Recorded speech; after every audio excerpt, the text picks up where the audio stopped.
Aware of my body, I breathe in.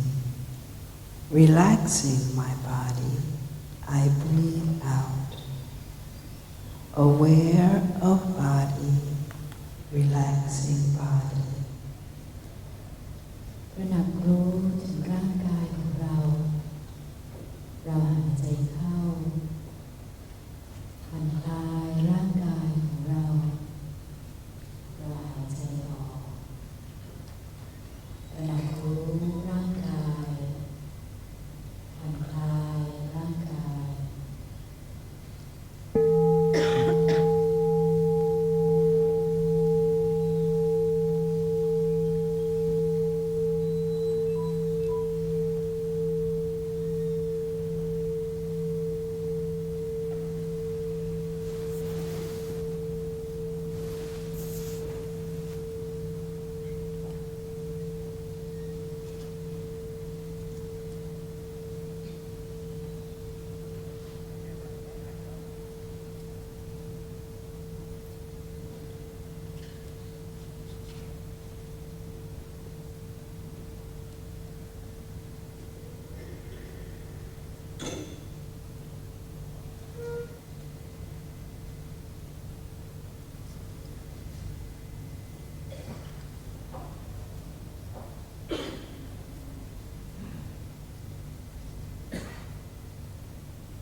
Breathing in, I invite my Father in me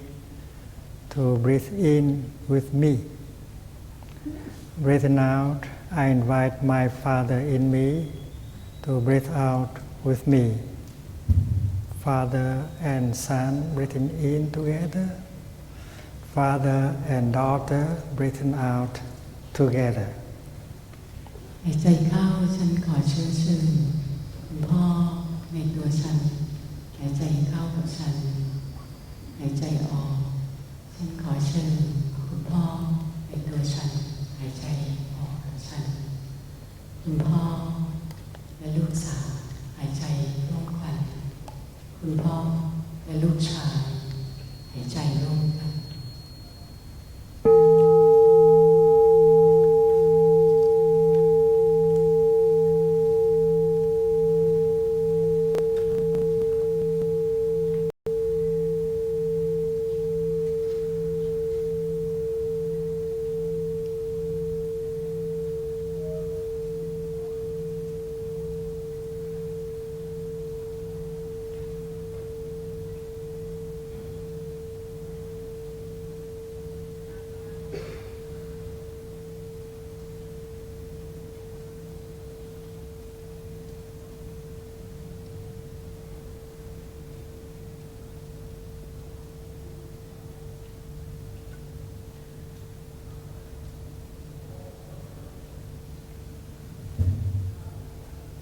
Breathing in, I feel so light. Father, do you feel as light as I do? Breathing out, I feel so free. Mother, do you feel as free as I do? หายใจเข้าฉันรู้สึกเบาสบายคุณพ่อรู้สึกเบาสบายเหมือนลูกหรือไม่หายใจออกฉันเป็นอิสระรู้สึกอิสระลูกหรือไม่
breathing in. My father enjoys breathing in with me. Breathing out, my mother is smiling with me. หายใจเข้าคุณพ่อเบิกบานกับลมหายใจเข้าร่วมกับฉันหายใจออกคุณแม่ยิ้มร่วมกับฉัน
Dear friend, you may come closer to Thầy.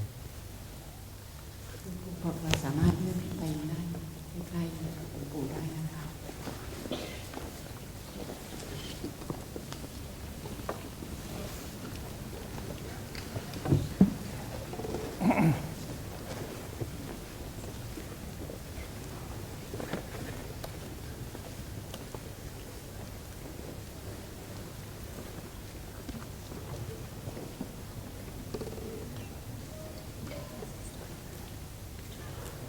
We are a family, a Sangha.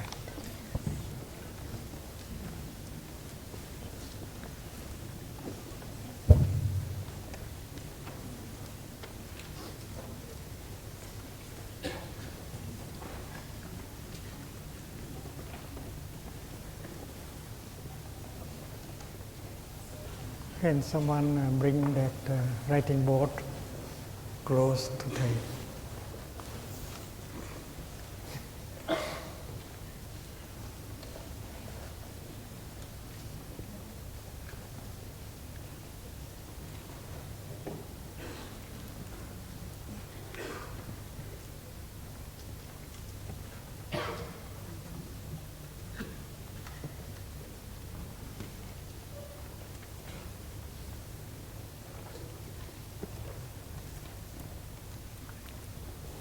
Yes, okay.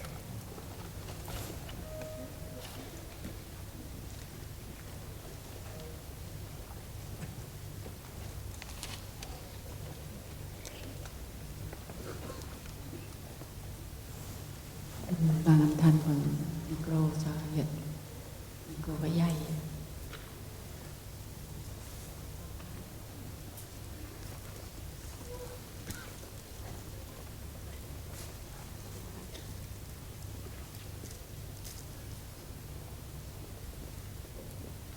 I think that this is a happy moment. Do you agree? ช่วงขณะนี้เป็นช่วงขณะแห่งความสุขพวกเราเห็นด้วยไหมคะ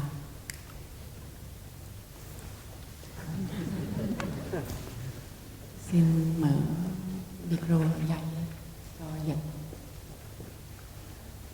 Good morning, dear friends. Today is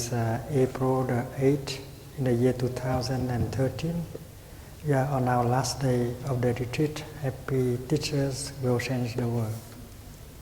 ธรรมสวัสดีตอนเช้าเพื่อนที่รักทุกท่าน วันนี้เป็นวันที่ 8 เมษายน พุทธศักราช 2556 เราอยู่ใน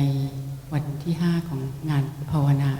คุณครูที่มีความสุขจะช่วยเปลี่ยนแปลงโลก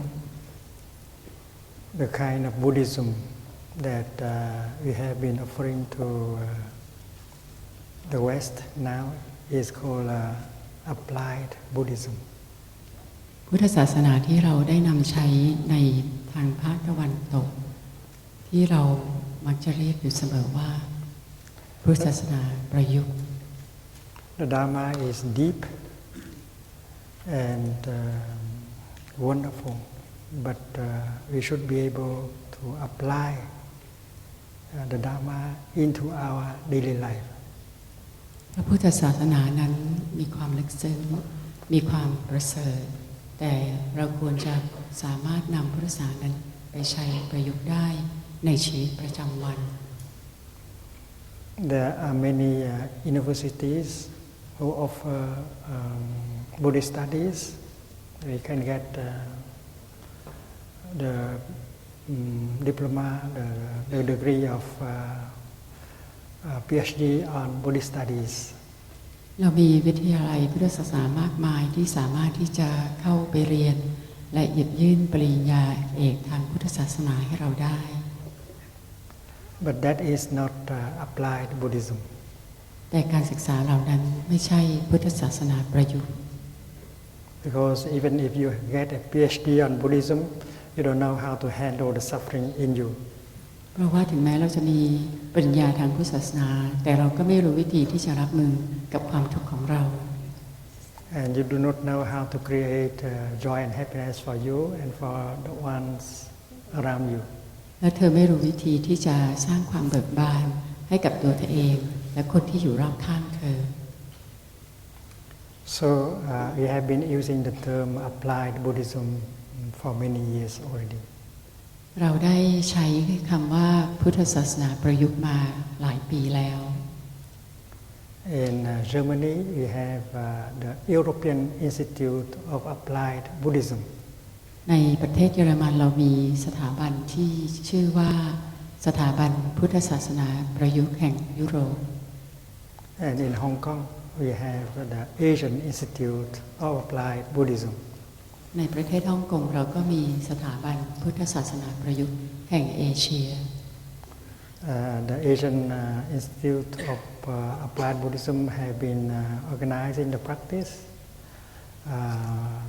leading the practice of Applied Buddhism not only in Hong นั้น Kong. ยังนำภาวนาในประเทศอื่นๆรวมทั้งประเทศจีนด้วย And in the last many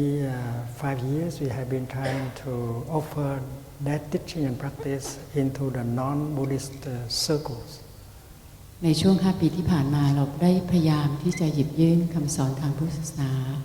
ให้กับผู้คนทั่วไปรวมทั้งบุคคลที่ไม่ได้อยู่ในแวดวงของพุทธศาสนิกชนด้วย We have been offering the practice to politicians, police officers. เราได้มีการจัดภาวนาให้กับบุคลากรที่เป็นตำรวจ We have been offering the practice to health professionals like doctors and nurses. ให้กับผู้ที่มีวิชาชีพทางแพทย์และสุขภาพเช่นคุณหมอพยาบาล And now we are trying to bring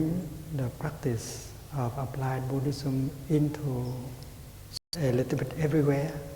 so that they can suffer less, they become happier, and they could bring the practice into school and help their students and colleagues. เราได้พยายามที่จะอบรมจัดงานภาวนาให้กับคุณครูในทุกสถานที่และช่วยให้คุณครูนั้นสามารถที่จะนำการปฏิบัติเข้าไปใช้ในห้องเรียนเพื่อจะช่วยให้นักเรียนและเพื่อนร่วมงานนั้นมีความทุกข์น้อยลง And in order for this kind of practice and learning to be more easily accepted, we have changed the word applied Buddhism into applied ethics. เพื่อที่จะให้การฝึกปฏิบัตินี้ได้รับการยอมรับได้ง่ายขึ้นเราจึงเปลี่ยนคำศัพท์ที่กล่าวว่าพุทธศาสนาประยุกต์กลายมาเป็นจริยธรรมประยุกต์ We can translate perfectly the teaching and the practice of Buddhism into a secular language. เราสามารถที่จะแปลคำสอนของพุทธศาสนานั้นโดยใช้คำศัพท์ที่ไม่มีกลิ่นอายของพุทธศาสนาอยู่ในนั้น So I would like to say something about this morning about the teaching and the practice of applied ethics. เพราะฉะนั้นในเช้าวันนี้หลวงปู่อยากจะกล่าวเกี่ยวกับคำสอนเรื่องจริยธรรมประยุกต์ You do not use Buddhist terms, but the roots of that teaching and practice has really come from the Buddhist tradition. เราไม่ใช้คำศัพท์คำสอนที่เป็นคำของพุทธศาสนาแต่ว่าเรารู้ดีว่ารากฐานของคำสอนนั้นก็มาจากพุทธศาสนา So using that kind of language, we can help everyone to practice.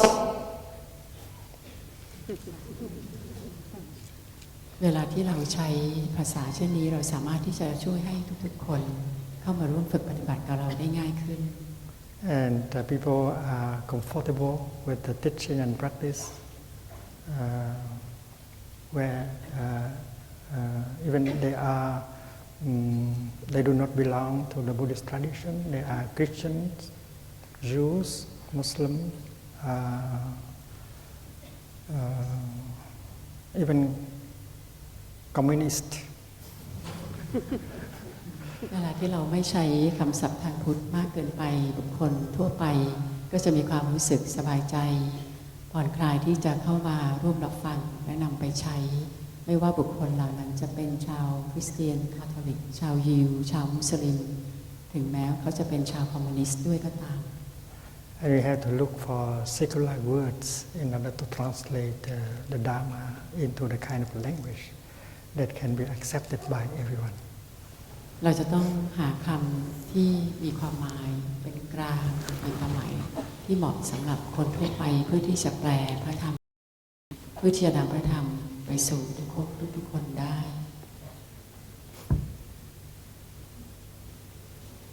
We know that the 5 mindfulness trainings that we received this morning is a very concrete way to apply the teaching of the 4 noble truths and the noble eightfold path into our daily life. เราทราบดีว่าข้อฝึกสติ5ประการที่เรารับเมื่อเช้านี้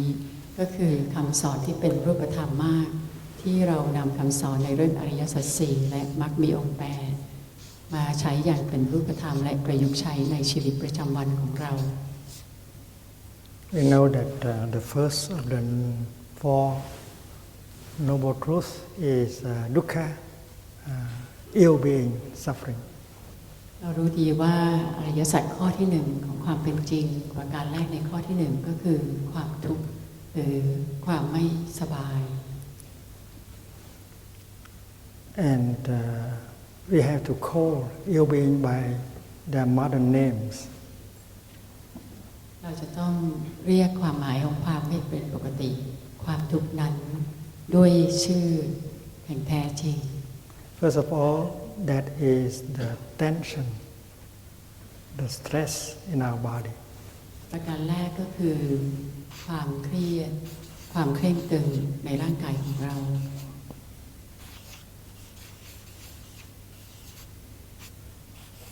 And the pain in our body. หลวงปู่เขียนบนกระดานความเคร่งตึงความเครียดความเจ็บปวดความเจ็บปวดในร่างกาย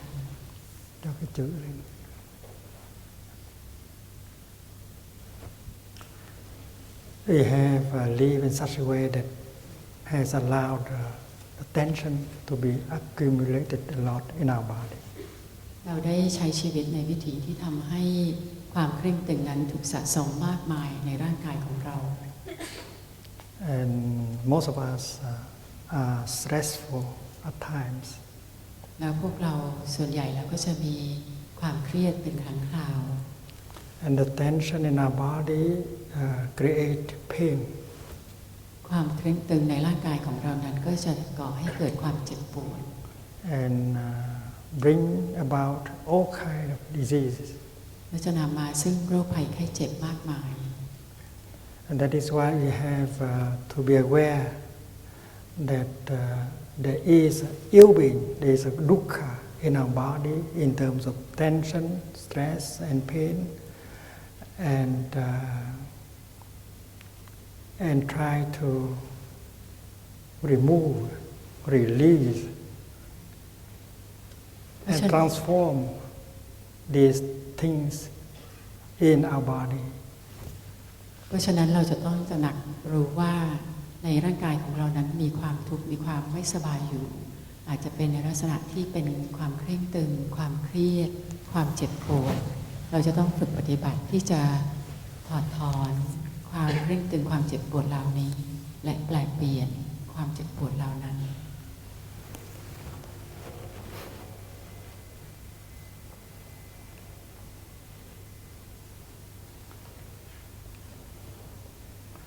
And then in the realm of our feelings, และในแง่ของความรู้สึก there are painful feelings, painful emotions like anger, fear, despair. ในขอบข่ายของความรู้สึกนั้นเรามีความรู้สึกที่เป็นความรู้สึกที่เจ็บปวดอารมณ์ที่เจ็บปวดตัวอย่างเช่นความโกรธความกลัวความสิ้นหวัง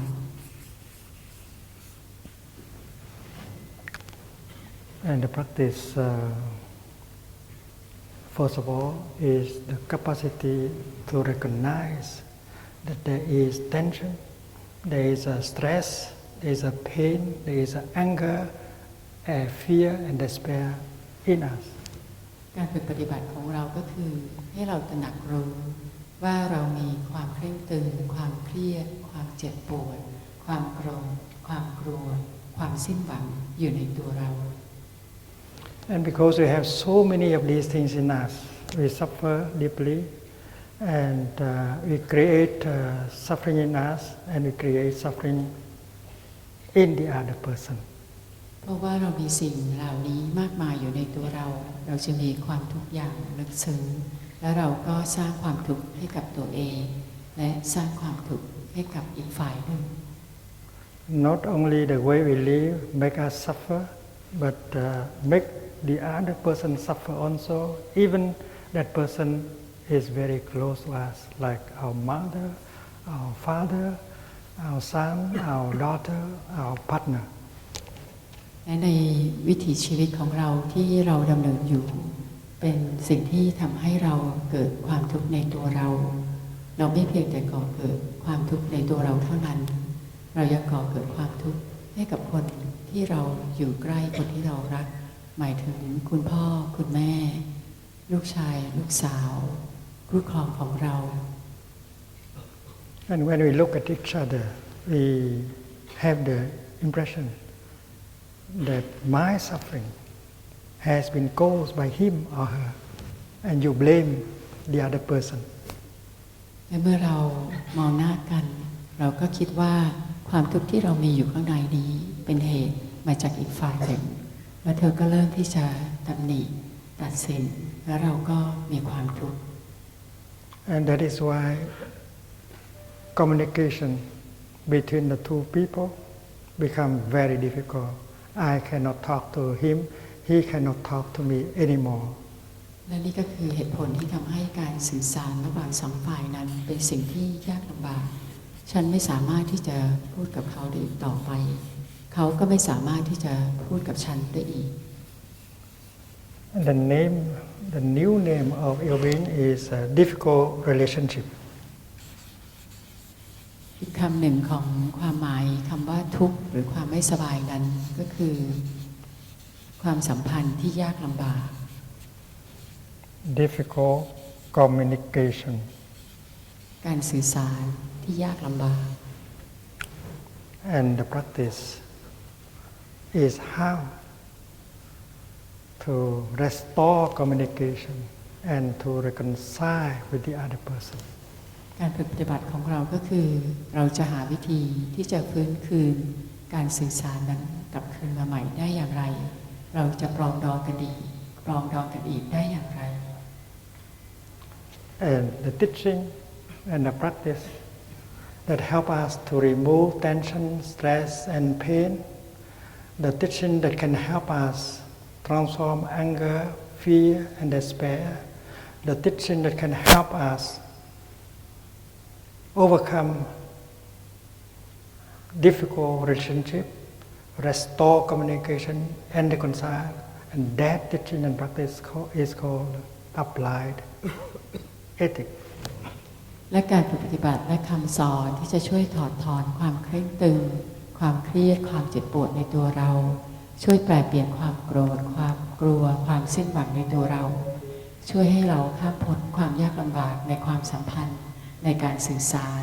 และปรองดองคืนดีใหม่ๆคำสอนเหล่านั้นก็คือคำสอนที่เรียกว่าจริยธรรมประยุกต์ And since that teaching and that practice can be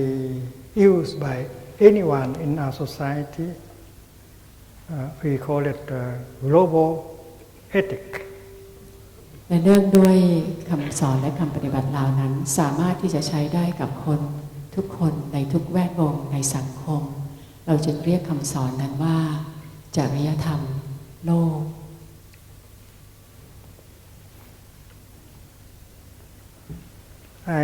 I would like to read to you one of the questions submitted yesterday, but we did not have the time to answer. หลวงปู่อยากจะอ่านคำถามหนึ่งคำถามที่ได้ยื่นให้ท่านเมื่อวานนี้แต่เราไม่ได้มีเวลาที่จะตอบเมื่อวานนี้ I will read it in English, and Sister Lin Nghiêm will translate into Thai after. หลวงปู่จะอ่านคำถามเป็นภาษาอังกฤษก่อนแล้วเดี๋ยวหลวงพี่วิราวิสาจะแปลออกเป็นภาษาไทย My question is about deep listening and loving speech. Me and my dad, we are like strangers for each other. Because my parents, they had divorced about 6 years ago, and before they divorced, they had been stopped talking to each other for about 5 years. But they still live together in the same house. This is quite weird. Our house turned to be a silent house, not noble silent. Nobody says much, just say hi or how are you, and that is it. I know we all have suffered for this situation. I want to fix it, but I just don't know how to start because they don't talk, so I don't have a chance to use the deep listening as well as we don't talk. So there is no chance for loving speech to be used. I really have no idea how this is possible for me to start because they just say hello seems because just say hello seems to be hard enough already. To say hello is already difficult.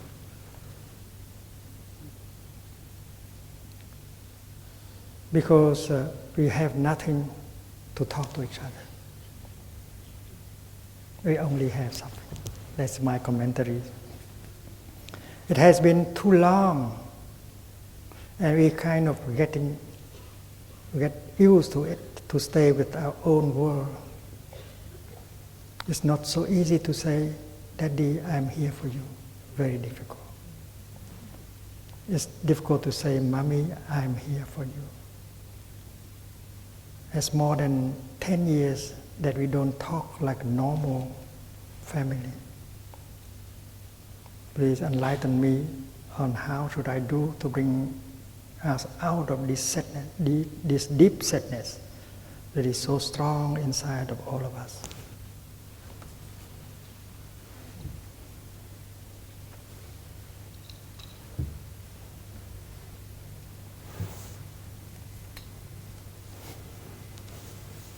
มีเพื่อนที่เขียนคำถามขึ้นมานะคะที่หลวงปู่เพิ่งอ่านไปเป็นคำถามที่เกี่ยวข้องกับการฟังอย่างลึกซึ้งและการใช้วาจาแห่งรักกราบนมัสการหลวงปู่คำถามของฉันเกี่ยวข้องกับการฟังและการใช้วาจาแห่งรัก ฉันและพ่อของฉันเหมือนกับเป็นคนที่แปลกหน้าต่อกันเพราะว่าพ่อแม่ของฉันได้หย่าร้างกันเป็นเวลา6 ปีและก่อนหน้าที่เขาจะหย่าร้างกันเขาก็ได้หยุดที่จะพูดคุยกันแล้วเป็นเวลาตั้ง5 ปีแต่เขาก็ยังมีชีวิตอยู่ในบ้านเดียวกันนี่เป็นเรื่องที่แปลกประหลาดมากบ้านของฉันได้กลายเป็นบ้านที่เงียบแต่ปู่ก็คิดว่าไม่ใช่เงียบแบบเงียบอันประเสริฐแบบเป็นวาจาบ้านของฉันไม่มีใครพูดคุยกันมากนักเพียงแต่ทักทายสวัสดีหรือถามว่าสบายดีไหมถามเพียงแค่นั้นเท่านั้นเองฉันรู้ว่าทุกคนที่บ้านเป็นทุกข์ต่อสถานการณ์แบบนี้ฉันอยากจะแก้ไขสถานการณ์นี้แต่ว่าไม่รู้ว่าจะเริ่มต้นตรงไหนเพราะว่าเขาไม่พูดกันคนที่บ้านไม่พูดกันเลยฉันไม่มีโอกาสถึงแม้แต่ที่จะฝึกฟังอย่างลึกซึ้งเพราะว่าเขาไม่พูดคุยกันฉันก็ไม่มีโอกาสที่จะใช้วาจาแห่งรักฉันไม่รู้เลยว่าไม่มีความคิดเลยว่ามันจะเกิดขึ้นได้อย่างไรที่อีกต่อไปแล้วมันเป็นเวลานานเหลือเกินที่เราคุ้นเคยกับการอยู่ในโลกของตัวเราเองแล้วก็เป็นเรื่องไม่ง่ายเลยที่ฉันจะบอกว่าพ่อคะแม่คะฉันอยู่ที่นี่ลูกอยู่ที่นี่เพื่อท่านเพราะว่ามันเป็นเวลามากกว่า10 ปีที่เราไม่ได้มีโอกาสที่จะพูดคุยกันเหมือนกับเป็นครอบครัวที่ปกติขอให้หลวงปู่ได้โปรดช่วยให้ฉันตื่นรู้ขึ้นและรู้วิธีที่จะทำให้ฉันออกมาจากความเศร้าโศกอันลึกซึ้งอย่างยิ่งที่เกิดขึ้นอย่างมากในตัวของฉันในตัวของพวกเรา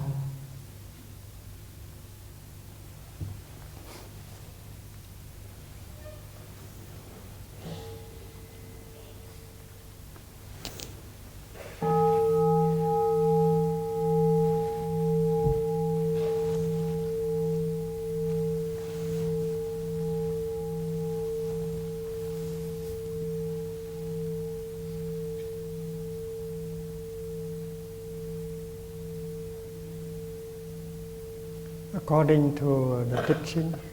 when you look deeply into the first noble truth, suffering, you can see the second noble truth, how suffering has come to you. ตามคำสอนนั้นถ้าเรามองอย่างลึกซึ้งเข้าไปในความเป็นจริงข้อแรกอริยสัจข้อที่1คือความทุกข์เราก็จะสามารถเห็นอริยสัจข้อที่2ซึ่งหมายถึงสิ่งที่ประกอบขึ้นมาให้เกิดเป็นความทุกข์นั้น As the first noble truth is ill-being, dukkha, the second noble truth is samudaya, the making of ill-being. อริยสัจข้อที่1ก็คือทุกข์ความไม่ปกติไม่สบายอริยสัจข้อที่2ก็คือสมุทัยสิ่งที่ประกอบกันขึ้นมาให้เป็นทุกข์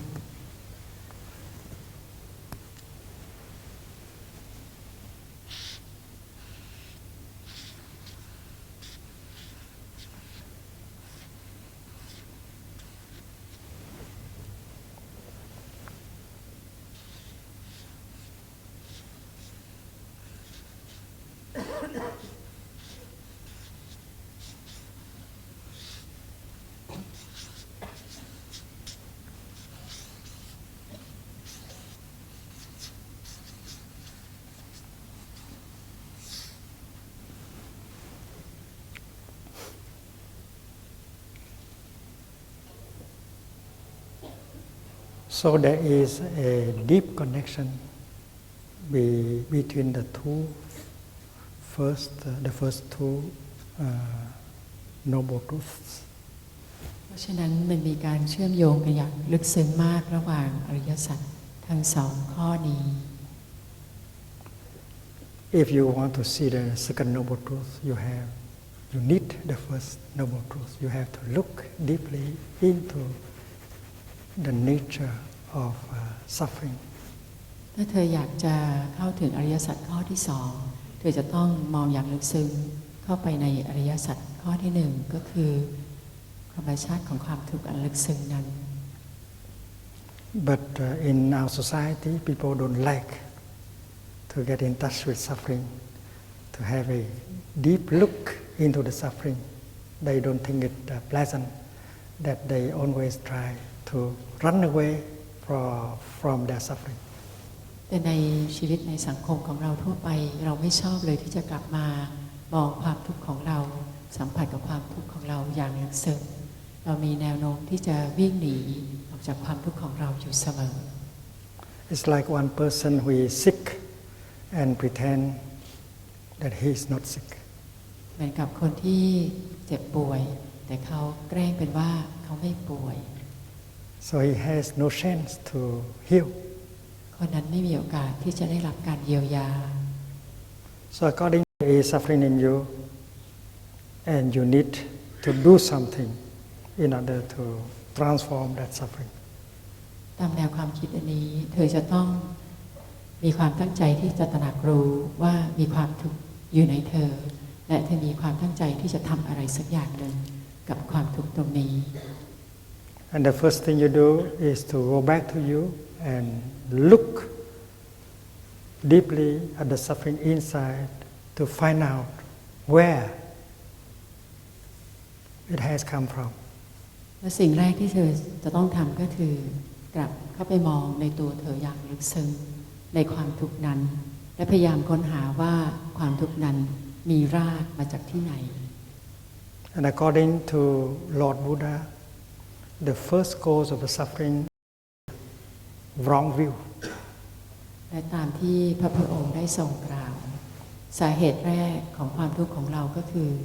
การมีความคิดเห็นที่ผิด And that is why in the Noble Eightfold Path, the Buddha proposed right view.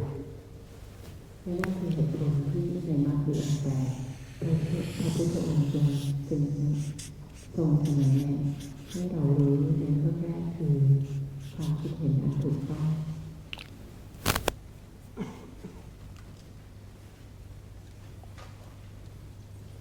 And first of all is the view on happiness. ความเห็นประการแรกคือความเห็นเกี่ยวกับความสุข Many of us believe that happiness is not possible. A lot of money, a lot of fame, a lot of power, a lot of sex. พวกเราเชื่อว่าความสุขนั้นไม่สามารถจะเกิดขึ้นได้ถ้าไม่มีเงินทองไม่มีอำนาจไม่มีชื่อเสียงไม่มีความสัมพันธ์ทางการอารมณ์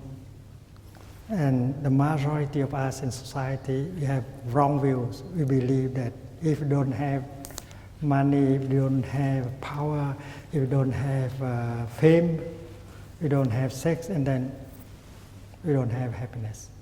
และคนส่วนใหญ่ในสังคมของเรานั้นก็มีความคิดเห็นที่ผิดและส่วนใหญ่พวกเราจะเชื่อว่าถ้าเราไม่มีเงินทองไม่มีอำนาจไม่มีชื่อเสียงไม่มีการดำรง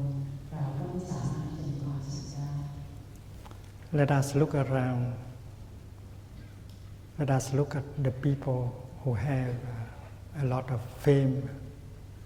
money, and power and sex. Many of them suffer very deeply, and many of them have committed suicide. ลองให้เราสังเกตคนรอบข้างที่เขามีชื่อเสียงมีอำนาจมีเงินทองมีเซ็กส์มากมายคนเหล่านั้นก็เป็นทุกข์และคนเหล่านั้นก็ฆ่าตัวตาย And let us look at those people who do not have money, much money, do not have much fame and power, political power, and do not have sex, and they are very happy. และเราลองสังเกตคนรอบข้างเราที่เขาอาจจะไม่มีเงินทองมากนักไม่มีชื่อเสียงมากนักไม่มีอำนาจไม่มีเรื่องของเซ็กส์มากนักแต่เขาก็มีความสุข When you go to Plum Village in France, you see that we are many hundreds of people, monks, nuns, lay practitioners. We don't have these things, and yet we are very happy. ถ้าเธอไปที่หมู่บ้านพรหมที่ฝรั่งเศสเธอจะเห็นพวกเราหลายร้อยคนเป็นทั้งนักบวชหญิงชายคฤหัสถ์ เราไม่มีสิ่งเหล่านี้แต่ว่าเราก็มีความสุข No one in Plum Village has a private car. ที่หมู่บ้านเราไม่มีใครเลยที่มีรถยนต์ส่วนตัว No one has a bank account, a individual bank account. ไม่มีใครเลยที่มีบัญชีธนาคารส่วนตัว No one has a individual portable telephone. ไม่มีใครเลยที่มีโทรศัพท์มือถือส่วนตัว No one has a private home. ไม่มีใครเลยที่มีบ้านของตัวเอง Nobody has a salary. ไม่มีใครเลยที่มีเงินเดือน And yet we survive very well and we are happy. We smile all the day. แต่เราก็ยังมีความสุขและเราก็ยิ้มได้ทั้งวัน It is possible to live simply and to build brotherhood and sisterhood and live a happy life. มันเป็นไปได้มากที่เราจะมีชีวิตอยู่อย่างเรียบง่าย สร้างความรักฉันพี่น้องและมีชีวิตอย่างมีความสุข So if you still think that you need more money, you need more power and fame and sex to be happy, you know that you have wrong views. ถ้าเธอยังคิดว่าเธอต้องมีเงินทองให้มากขึ้น มีอำนาจมีชื่อเสียงให้มากขึ้น มีเซ็กให้มากขึ้น แล้วถึงจะมีความสุข เธอควรจะรู้ว่าเธอมีความคิดเห็นที่ผิด So we need to have a right view on happiness. เพราะฉะนั้นเราควรมีความเห็นที่ถูกต้องเกี่ยวกับความสุข You cannot be happy if you do not have love and understanding in you.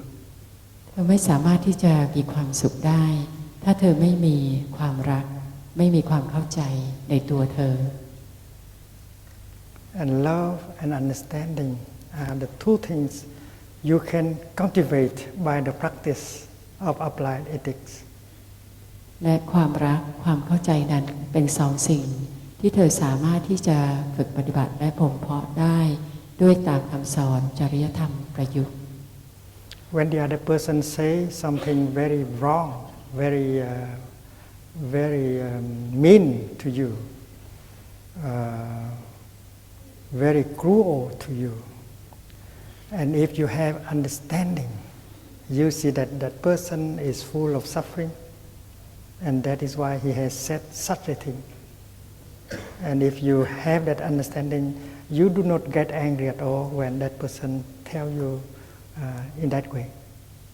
ถ้ามีใครสักคนหนึ่งที่พูดในสิ่งที่ผิดๆกับเรา พูดด้วยความใจร้ายด้วยคำพูดที่โหดร้าย และถ้าเธอมีความเข้าใจในความทุกข์ของคนนั้น เธอก็จะไม่ถูกกระทำโดยคำพูดเหล่านั้น เธอก็จะไม่เป็นทุกข์ไปกับเขาด้วย Understanding here is first of all understanding the suffering. ความเข้าใจในตรงนี้หมายถึงประการแรกคือความเข้าใจเกี่ยวกับความทุกข์ If you understand your own suffering, and then you will suffer less right away. ถ้าเธอเข้าใจความทุกข์ของตัวเธอเอง เธอก็จะมีความทุกข์น้อยลงในทันทีทันใด And if you understand the suffering of your father, you are not angry at him anymore. ถ้าเธอเข้าใจความทุกข์ของคุณพ่อของเธอ เธอก็จะไม่โกรธท่านอีกต่อไป So cultivating understanding is something possible with the practice of meditation. การบ่มเพาะความเข้าใจนั้นเป็นสิ่งที่ทำได้ด้วยการฝึกเจริญสมาธิ Understanding always bring about compassion, love, and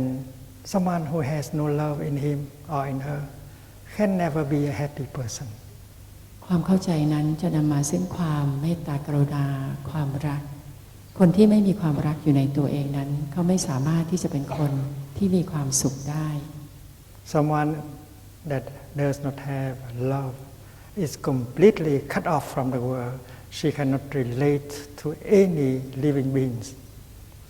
คนบางคนที่ไม่มีความรักนั้นเขาจะรู้สึกตัดขาดอย่างสิ้นเชิงจากโลกจากสังคมเขาไม่สามารถที่เป็นบุคคลที่มีความสุขได้ So right view is that without understanding and love, one cannot be happy. ความเห็นที่ถูกต้องก็คือ ถ้าเราไม่มีความรักความเข้าใจ เราก็ไม่สามารถที่จะเป็นคนที่มีความสุขได้ And that is the teaching and practice of the second mindfulness training true happiness. และนี่ก็คือคำสอนและการปฏิบัติตามข้อฝึกอบรมสติข้อที่สองหรือศีลข้อที่สองที่กล่าวว่าความสุขที่แท้จริง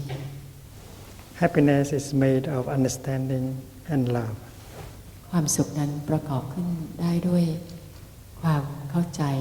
และความรัก And not by wealth, fame, power, and sex. และไม่ได้ประกอบขึ้นด้วยความมั่งคั่งความมีชื่อเสียงอำนาจและเซ็กส์ Right view is also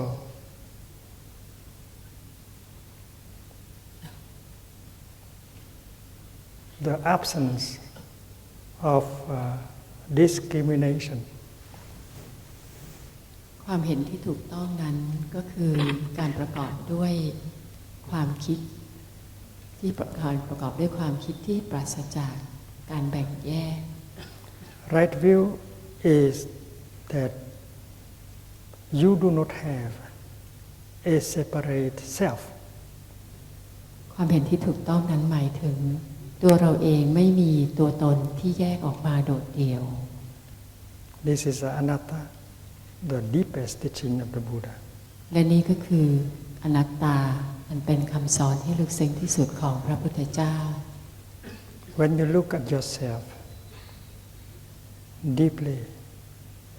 you see that you are not something completely separated from your father and your mother. เมื่อเธอมองเข้าไปในตัวเธอเองอย่างลึกซึ้งเธอจะเห็นได้ว่าเธอไม่ได้เป็นอะไรที่แยกออกมาจากคุณพ่อหรือคุณแม่ You come from your father. เธอมาจากคุณพ่อของเธอ Your father is fully present in every cell of your body. คุณพ่อนั้นปรากฏอยู่อย่างเต็มเปี่ยมในทุกอนูเซลล์ในร่างกายของเธอ You are the continuation of your father. เธอคือผู้สืบทอดคุณพ่อของเธอเอง It is like the rain is the continuation of the cloud. เหมือนกับสายฝนนั้นก็เป็นผู้สืบทอดก้อนเมฆ The rain does not have a separate self, separated from the cloud. ฝนนั้นไม่ได้มีตัวตนที่แยกออกมาอย่างเด็ดขาดจากก้อนเมฆ When you look at the rain deeply, you see the cloud in the rain. You see the cloud in the rain. เมื่อเธอมองเข้าไปในสายฝนอย่างลึกซึ้งเธอก็จะเห็นก้อนเมฆอยู่ในสายฝนนั้นด้วย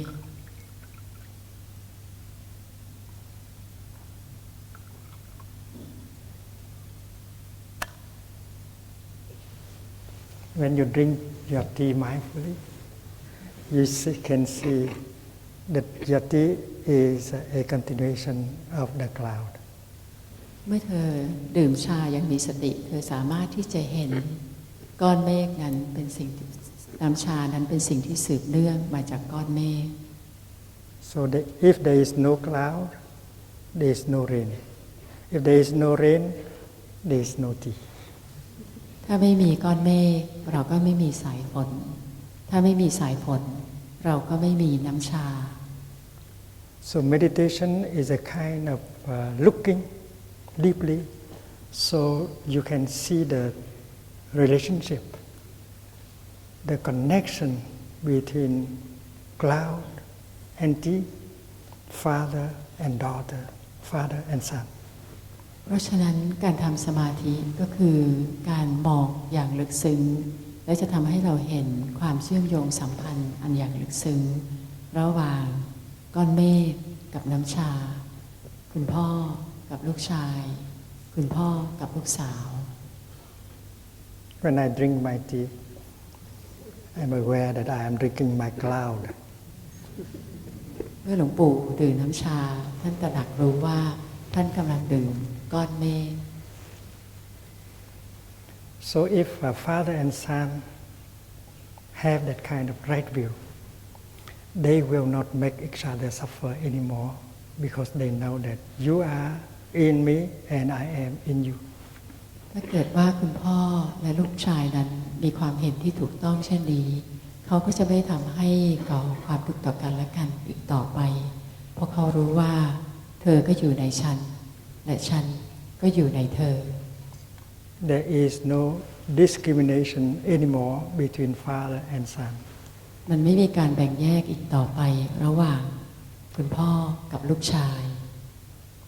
Anything I can make him happy will make me happy. อะไรก็ตามที่ฉันจะทำให้ท่านมีความสุขได้ก็จะทำให้ฉันมีความสุขด้วยเช่นเดียวกัน His happiness is my happiness. ความสุขของท่านก็คือความสุขของฉัน His suffering is my suffering. ความทุกข์ของท่านก็คือความทุกข์ของฉัน And happiness and suffering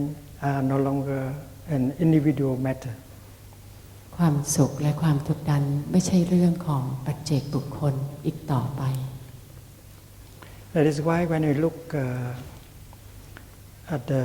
red shirt, we see the yellow shirt. และนั่นก็คือเหตุผลเมื่อหลวงปู่มองเข้าไปในเสื้อแดงท่านก็เห็นเสื้อเหลืองด้วย And as long as the yellow shirt continue to suffer, the red shirt cannot be happy. ตราบใดที่เสื้อเหลืองนั้นยังมีความทุกข์อยู่เสื้อแดงก็ไม่สามารถที่จะมีความสุขได้ Anything the red shirt does to help the yellow shirt suffer less, he is doing that for himself at the same time. อะไรก็ตามที่เสื้อแดงพยายามช่วยให้เสื้อเหลืองนั้นมีความทุกข์น้อยลงเสื้อแดงนั้นก็กำลังทำสิ่งนั้นเพื่อตัวเองด้วย You are sharing the same country. You are sharing the same planet. เรานั้นร่วมกันแบ่งปันประเทศชาติเดียวกันเราร่วมกันแบ่งปันพื้นโลกนี้มันไปเดียวกัน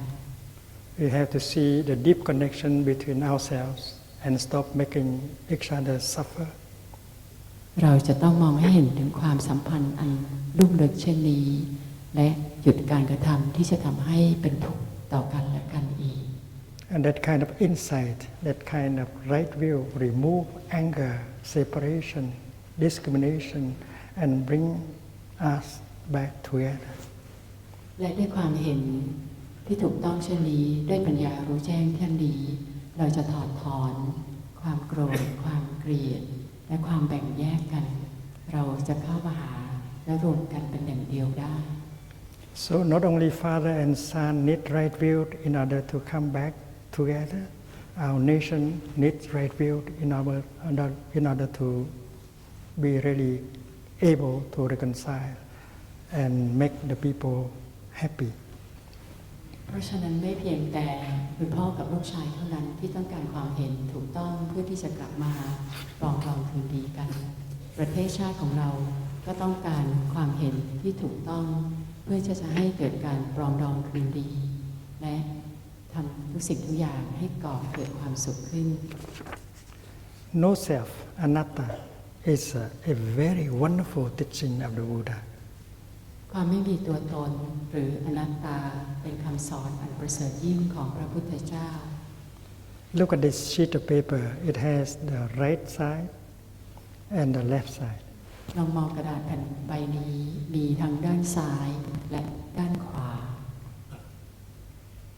And according to the Buddha, if the left is not there, the right cannot be there either. ตามคำสอนของพระพุทธองค์ ถ้าด้านซ้ายไม่อยู่ตรงนั้น ด้านขวาก็ไม่สามารถที่จะอยู่ตรงนั้นด้วย In our mind of discrimination, we think that the left is only the left, and the right is only the right. ในจิตแห่งการแบ่งแยกของเรา เรามักจะคิดอยู่เสมอว่า ขวาก็เป็นแค่ขวา ซ้ายก็เป็นแค่ซ้าย But according to the Buddha, the left is made of the right and the right is made of the left แต่ตามคำสอนของพระพุทธองค์ข้างซ้ายนั้นก็ประกอบขึ้นได้ด้วยข้างขวาข้างขวานั้นก็ประกอบขึ้นได้ด้วยข้างซ้าย You cannot remove the father from the son and the son from the father เราไม่สามารถที่จะถอดถอนเอาคุณพ่อออกไปจากตัวลูกชายได้และก็ไม่สามารถที่จะถอดถอนลูกชายออกไปจากคุณพ่อได้ You cannot remind the right from the left and the left from the right เธอไม่สามารถที่จะถอนข้างซ้ายออกจากข้างขวาและถอนข้างขวาออกจากข้างซ้าย I cannot ask one of you to bring the right to Chiang Mai and the left to Songkhla ฉันไม่สามารถที่จะขอให้ใครสักคนหนึ่งเอาข้างขวานี้ขึ้นไปที่เชียงใหม่แล้วก็เอาข้างซ้ายลงไปที่สงขลา And that is the teaching of the Buddha interbeing Paticca Samuppada และนี่คือคำสอนของพระพุทธเจ้าคือ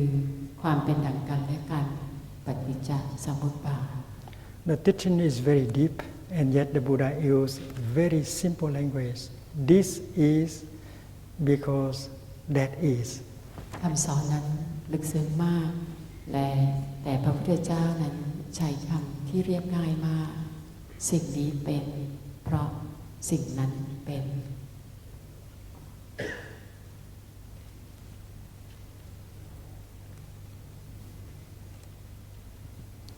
One day,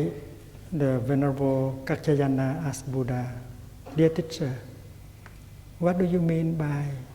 right view?" มีวันหนึ่งพระพุทธยานาได้ถามพระพุทธองค์ว่ากราบนมัสการพระองค์พระองค์คิดว่าความเห็นถูกต้องนั้นหมายถึงอะไร The Buddha said, "Right view is the kind of view, the kind of insight that transcends the notion of being and non-being." พระองค์ได้ทรงตอบว่าความเห็นที่ถูกต้องนั้นก็คือความเห็นก็คือปัญญารู้แจ้งที่ไปข้ามพ้นการมองที่แบ่งแยกระหว่างความเป็นอยู่และความไม่เป็นอยู่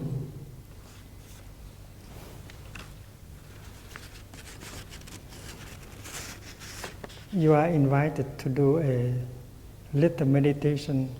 on being and non-being. หลวงปู่ขอเชิญให้ทุกท่านลองร่วมทำสมาธิเล็กๆเกี่ยวกับการเป็นอยู่กับการไม่เป็นอยู่ Suppose I draw a line from left to right representing the course of time. สมมุติว่าหลวงปู่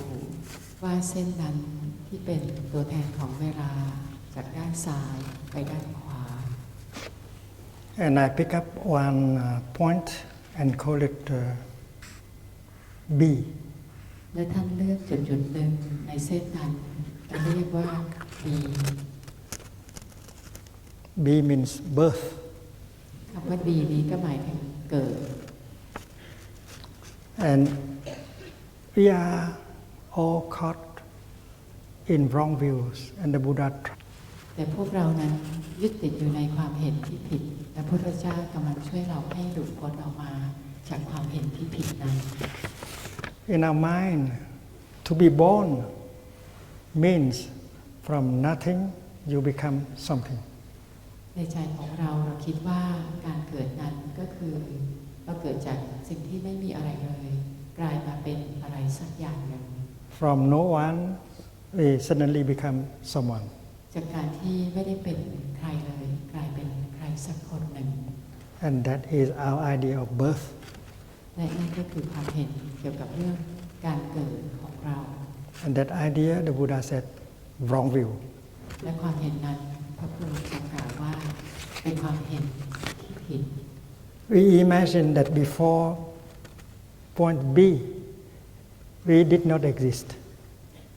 เราอาจจะจินตนาการอยู่เสมอว่าก่อนจุดเกิดนี้เรายังไม่มีชีวิตอยู่ The segment ending with B represent non-being, abhava. และจุดที่เกิดขึ้นมาก่อนจุด กอนี้จุดเกิดนี้เป็นจุดที่ไม่มีภาวะอยู่ไม่มีการเป็นอยู่ที่เราเรียกว่าอภาวะ And from point B, you pass from non-being into the realm of being. และจากจุดเกิดนี้เราก็คิดว่าเราข้ามพ้นจากความมีความเป็นกลายไปสู่ข้ามพ้นจากความไม่มีไม่เป็นกลายไปสู่ความมีความเป็น And you keep being until the time you reach point D. และเธอก็รักษาภาวะแห่งความมีความเป็นอยู่แบบนั้นไปจนถึงจุดที่เป็นจุดตาย Because the idea of birth always bring along the idea of death. เพราะว่าเมื่อเรามีความคิดเห็นเกี่ยวกับการเกิดมันก็มาพร้อมคู่กันกับความคิดเห็นเกี่ยวกับการตาย And you believe that to die means from being you pass into the realm of non-being again. และเธอคิดว่าการตายนั้นก็หมายถึงจากภาวะที่ได้มีได้เป็นอยู่ได้ข้ามไปสู่ภาวะที่ไม่มีไม่เป็นอีกแล้ว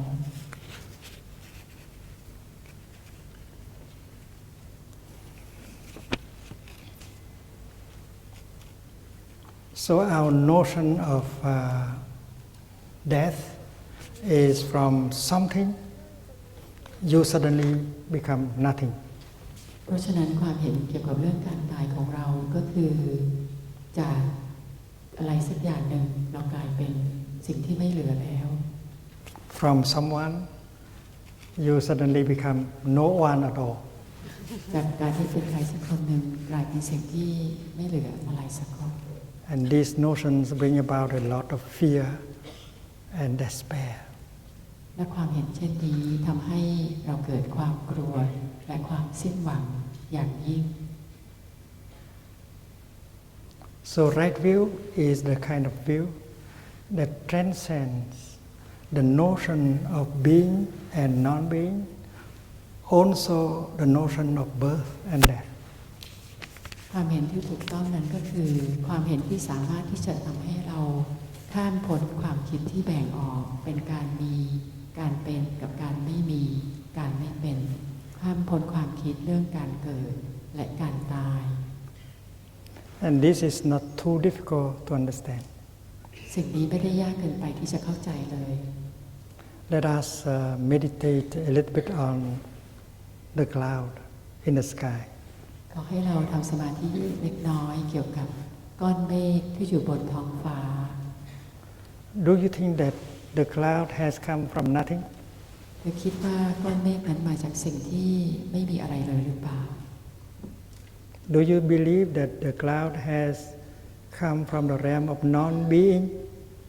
เธอเชื่อหรือเปล่าว่าก้อนเมฆนั้นมาจากภาวะที่ไม่มีการเป็นไม่มีการอยู่ The answer is no. คำตอบก็คือไม่ใช่ Before the cloud manifests as a cloud, it had been something else. It had been the water in the ocean, the heat generated by the sun. Without this, a cloud cannot be possible. ก่อนที่ก้อนเมฆจะมาเป็นก้อนเมฆนั้นก้อนเมฆได้เป็นน้ำในมหาสมุทร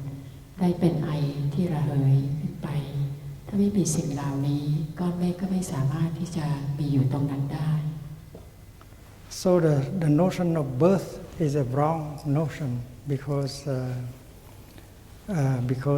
the cloud has not come from nothing. เพราะฉะนั้นการมีความเห็นเกี่ยวกับเรื่องการเกิดเป็นความคิดเห็นที่ผิดเพราะว่าก้อนเมฆนั้นไม่เคยเกิดขึ้นมาจากสิ่งที่ไม่ใช่อะไรเลย Because we used to think that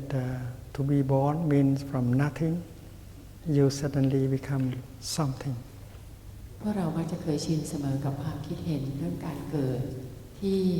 จากอะไรที่ไม่มีอะไรเลยกลายเป็นอะไรสักอย่างหนึ่ง Let us look around to find something that has come from nothing. You cannot find anything like that. ขอให้เราลองมองรอบๆแล้วลองค้นหาสิ่งอะไรบ้างที่ ที่เกิดขึ้นมาได้จากการที่ไม่มีไม่เป็นอะไรมาก่อนเลย And now modern science has also discovered the truth of no birth. ก็เธอจะเห็นว่าเธอไม่สามารถหาสิ่งที่ไม่มีอะไรแล้วเป็นอะไรสักอย่างหนึ่ง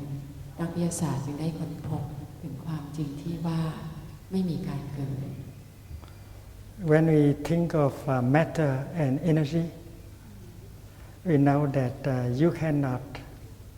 create matter, you cannot destroy matter. Matter can become matter, matter can become energy, energy can become energy, energy can become matter, and you cannot give birth to matter, you cannot make matter die. ในทางวิทยาศาสตร์เมื่อเราพูดถึงเรื่องสสารและพลังงาน เรารู้ดีว่าเราไม่สามารถที่จะทำให้สสารหรือพลังงานเกิดขึ้นได้และก็ไม่สามารถที่จะทำลายมันไปสสารสามารถที่จะกลายมาเป็นสสารสสารสามารถที่จะกลายไปเป็นพลังงานพลังงานสามารถที่จะกลายเป็นพลังงานและพลังงานก็สามารถที่จะกลายเป็นสสาร And the first law of thermodynamics say that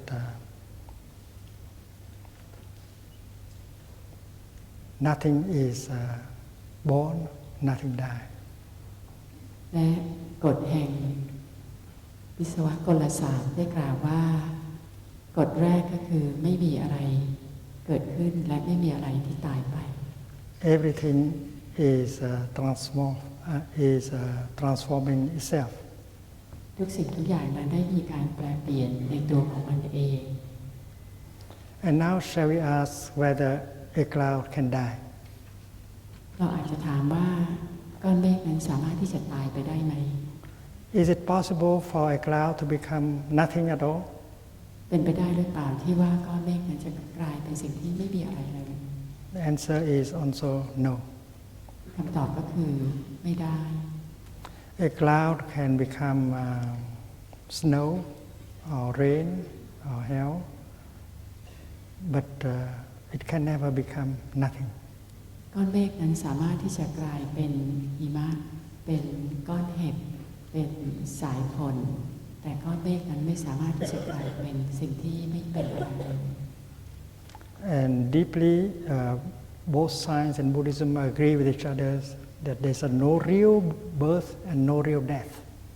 และในช่วงเวลาที่ไม่นานมานี้ทางพุทธศาสนาและในแวดวงวิทยาศาสตร์ได้มีความเห็นพร้อมกันว่ามันไม่มีการเกิดอย่างแท้จริงและไม่มีการตายอย่างแท้จริง And birth and death exist more in our thinking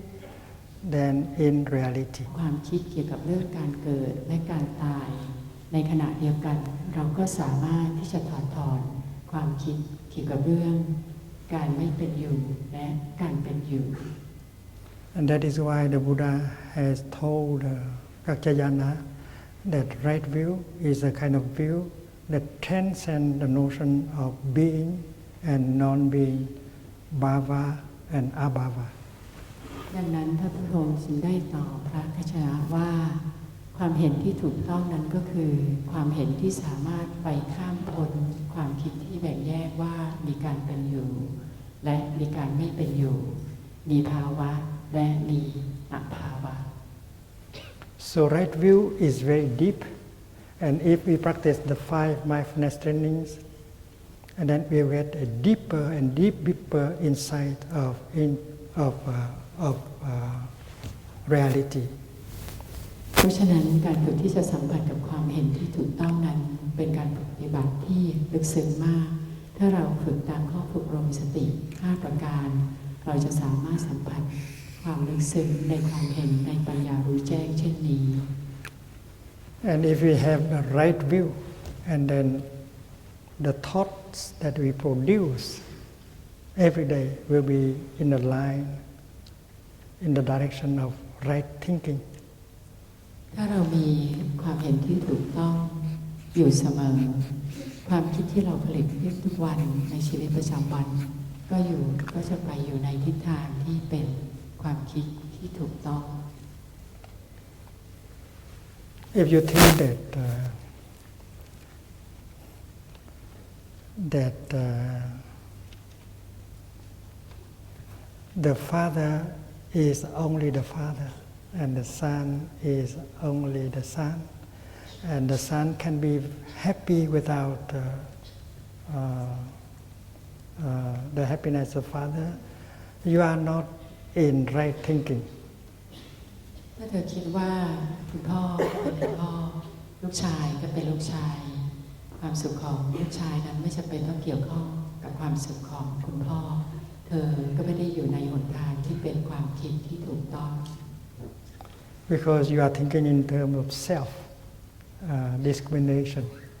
เพราะว่าความคิดเช่นนั้นเธอคิดในวิถีทางที่มีตัวตนและมีการแบ่งแยก If you have right view, and then your thinking will be free from discrimination and the wrong perceptions and anger. Reflect the insight of no self, of impermanence. ความเห็นที่ถูกต้องความคิดที่ถูกต้องนั้นมักจะส่องสะท้อนถึงความไร้ตัวตนและความเป็นอนิจจัง Right view reflect the insight of interbeing. ความเห็นที่ถูกต้องนั้นจะสะท้อนให้เห็นความเป็นดังกันและกัน You cannot be by yourself alone. You have to interbe with all of us. จะไม่สามารถที่จะเป็นอยู่ตรงนั้นด้วยตัวตนของเธอเองที่แยกออกมาโดดเดี่ยวเธอจะต้องเป็นร่วมกับคนอื่นเชื่อมสัมพันธ์กับผู้อื่นอยู่เสมอ The other day we have already looked into a flower, and we have seen that a flower cannot be by herself alone. ในวันก่อนเราได้มองลึกซึ้งเข้าไปในดอกไม้นี้แล้วเราเห็นแล้วว่าดอกไม้นี้เขาไม่สามารถที่จะเป็นอยู่ได้ด้วยตัวเขาเองอย่างโดดเดี่ยว The flower needs the sunshine, the rain, the earth, so on, in order to be. ดอกไม้นั้นจำเป็นที่จะต้องมีแสงตะวันพื้นดินเพื่อที่จะทำให้เขาเป็นอยู่ได้ The way to speak is a flower cannot be by herself alone. A flower has to interbe with everything in the cosmos. สิ่งที่เราควรจะกล่าวก็คือดอกไม้นั้นไม่สามารถที่จะอยู่ได้ตัวตนเองอย่างโดดเดี่ยวดอกไม้นั้นจะต้องอยู่เป็นสิ่งที่อยู่ร่วมและเชื่อมโยงกับสิ่งอื่นๆอยู่เสมอ And that is why the insight of interbeing help us to transcend both the notion of being and non-being. และนั่นก็คือเหตุผลที่ปัญญารู้แจ้งเกี่ยวกับการเป็นดั่งกันและกันนั้นจะช่วยทำให้เราข้ามพ้นความคิดที่แบ่งแยกระหว่างการเป็นอยู่และการไม่เป็นอยู่ Right thinking is to produce a thought that has the element of non-discrimination in it. ความคิดที่ถูกต้องก็คือการผลิตความคิดที่มีองค์ประกอบของการไม่แบ่งแยกอยู่ในนั้น And therefore there is also the element of understanding and compassion. และดังนั้นเราจึงค้นพบองค์ประกอบที่เปลี่ยนไปด้วยความเข้าใจและความรักกรุณาอยู่ในนั้นด้วย There is absolutely no anger, no despair, no fear in right thinking. ในความเห็นที่ถูกต้องนั้นไม่มีความโกรธไม่มีความสิ้นหวังไม่มีความกลัวอยู่อย่างสิ้นเชิง As soon as you produce a thought in the line of non-discrimination, in the line of understanding and compassion, that thought begins to heal yourself and heal the world around. ในทันทีทันใดที่เราเริ่มผลิตความคิดอยู่ในหนทางที่เปลี่ยนไปด้วยความเข้าใจความรักความเมตตากรุณาความคิดนั้นก็จะเริ่มเยียวยาตัวเธอเองและเยียวยาชาวโลก suppose you have the right view that there is suffering in the other person. สมมติว่าเธอมีความเห็นที่ถูกต้องว่าเขาคนนั้นมีความทุกข์อยู่ในตัวเขา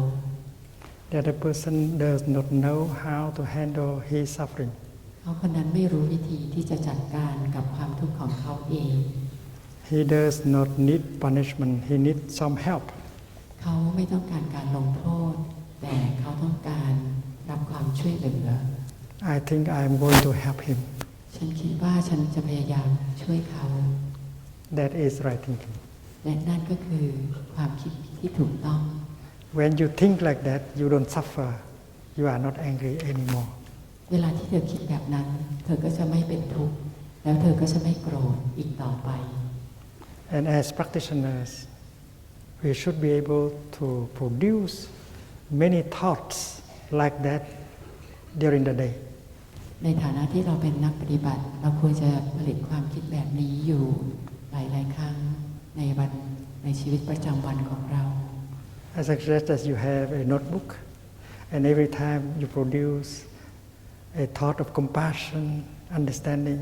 you write it down and congratulate yourself. หลวงปู่บอกว่าเราอาจจะมีสมุดโน้ตติดไว้แล้วเวลาที่ทุกครั้งในระหว่างวันเราผลิตความคิดที่เปลี่ยนไปด้วยความรักความกรุณาความเข้าใจเราก็สามารถที่จะเขียนลงในโน้ตนั้นเพื่อที่จะร่วมยินดีกับตัวเรา Because producing thoughts of compassion and understanding will heal you and heal the world. เพราะเมื่อเราเปลี่ยนไปด้วยความคิดที่มีความรักความสงสารความเข้าใจเราก็จะช่วยเยียวยาตัวเราเองและช่วยเยียวยาชาวโลก And with the insight of interbeing right view, you can also produce right speech. และด้วยปัญญารู้แจ้งแห่งการเป็นดั่งกันและกันทำให้เรามีความเห็นที่ถูกต้องก็จะช่วยทำให้เรามีวาจาที่ถูกต้องด้วยเช่นเดียวกัน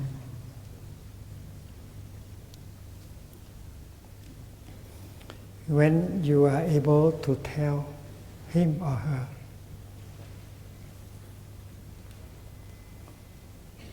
that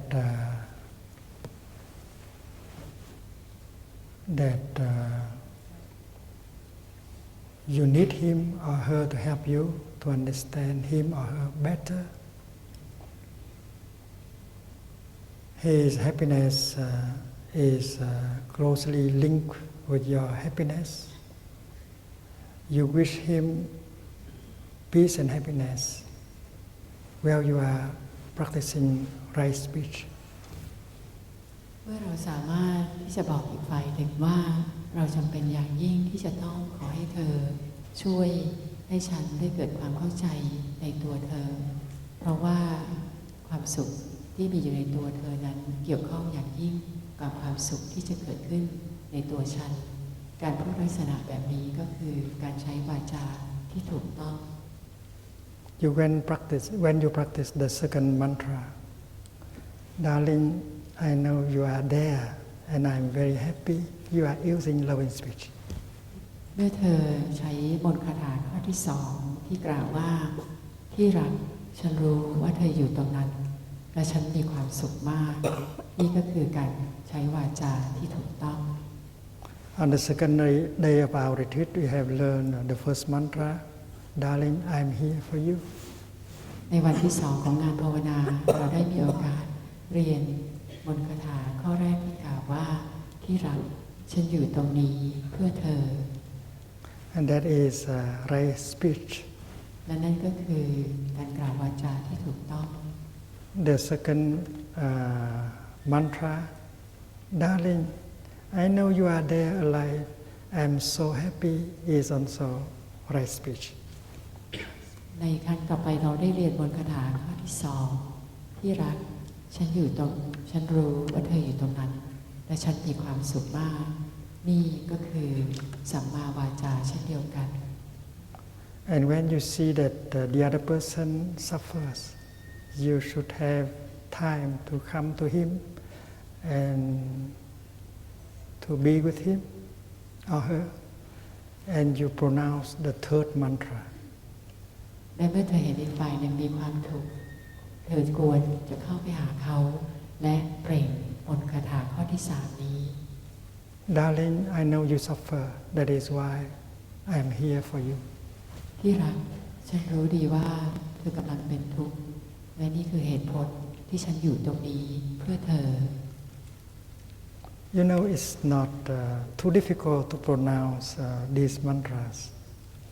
เธอรู้ไหมว่ามันไม่ได้เป็นการยากเกินไปเลยที่จะเปล่งมนต์คาถาเหล่านี้ออกมา If you have enough compassion and peace in you, people happy right away. ถ้าเธอมีความรักความสงสารกรุณา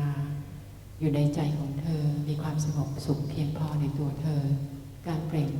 มนต์คาถา3ข้อนี้จะเป็นสิ่งที่ง่ายมาก As soon as you pronounce the mantra, right speech, you can see happiness born right away. It's very quick. It's quicker than instant noodle. ในทันทีทันใดที่เธอสามารถที่จะเปล่งวาจาด้วยมนต์คาถาเหล่านี้ในขณะนั้นเธอก็กำลังฝึกปฏิบัติการใช้วาจาที่ถูกต้องและเธอสามารถที่จะมีความสุขได้อย่างเร็วยิ่งกว่าการต้มมาม่าทาน When you write a letter,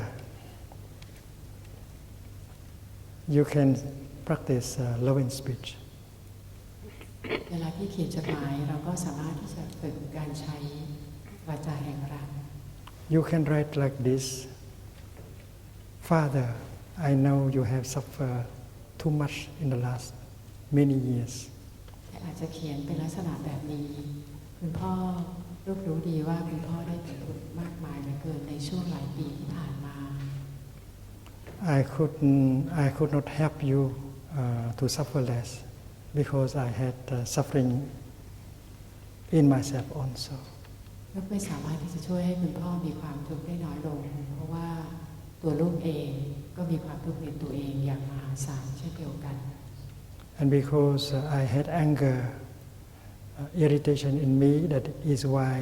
I have reacted in such a way that make you suffer more. I am sorry.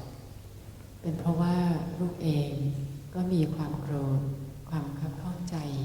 อยู่ในตัวเองลูกถึงได้มีปฏิกิริยาโต้ตอบไปเช่นนั้นกับคุณพ่อทำให้คุณพ่อเป็นทุกข์ลูกเสียใจเป็นอย่างยิ่ง Daddy, it's not my intention to make my father suffer. คุณพ่อที่รักมันไม่ได้เป็นความตั้งใจของลูกเลยที่อยากจะทำให้คุณพ่อเป็นทุกข์ That's only because I was ignorant. I could not see the suffering and the difficulties in you. มันเป็นเพียงแต่ความโง่เขลาของลูกเองที่ไม่มีความสามารถที่จะเห็นความทุกข์ที่มีอยู่ในคุณพ่อ You please help me. Please tell me more about your suffering, your difficulties, so that I could understand. คุณพ่อที่รักได้โปรดบอกลูกด้วยเถิดช่วยลูกด้วยได้โปรดเล่าความยากลำบากความทุกข์ที่มีอยู่ในตัวคุณพ่อเพื่อลูกจะได้ช่วยเหลือได้ And if you don't help me, who will help me? ถ้าคุณพ่อไม่ช่วยลูกแล้วใครล่ะจะช่วยลูก So writing such a letter is to practice right speech. เพราะฉะนั้นการเขียนจดหมายเช่นนี้ก็คือการฝึกที่จะใช้วาจาอันถูกต้อง Let us remember the question that we read in the beginning of this session. ขอให้เราระลึกถึงคำถามที่เราได้อ่านไปในเบื้องต้น There is collective suffering in that family. ในครอบครัวนั้นก็มีความทุกข์ที่สะสมร่วมกัน And even if a member of the family, a son or a daughter, wants to say, "Mother, I'm here for you," she could not say it. และถึงแม้ว่าลูกชายลูกสาวในครอบครัวนั้นอยากจะกล่าวว่าคุณแม่ที่รักลูกอยู่ตรงนี้เพื่อคุณแม่ เขาก็ไม่สามารถที่จะกล่าวเช่นนั้นได้ You cannot pronounce the mantra because in you there is not enough love, peace and happiness. เธอไม่สามารถที่จะเปล่งมนต์คาถานั้นได้เพราะว่าในตัวเธอนั้นไม่ได้มีความรักความสงบสุขอย่างเพียงพอ Your intelligence, your intellect tell you you should go to your mother and practice the mantra, but concretely you cannot do that. ในความคิดทางสมองความคิดทางปัญญาก็จะบอกเธอว่าเธอควรจะเข้าไปหาคุณแม่ของเธอและกล่าววาจาเหล่านั้นแต่ในความเป็นจริงในรูปธรรมเธอไม่สามารถทำได้ In that case, you should try to give you, to cultivate some peace, some compassion, so that you can practice the first mantra. ในกรณีเช่นนั้นเธอควรให้อภัยตัวเธอเองแล้วเริ่มฝึกฝนบ่มเพาะความสงบสุขความรักเมตตากรุณา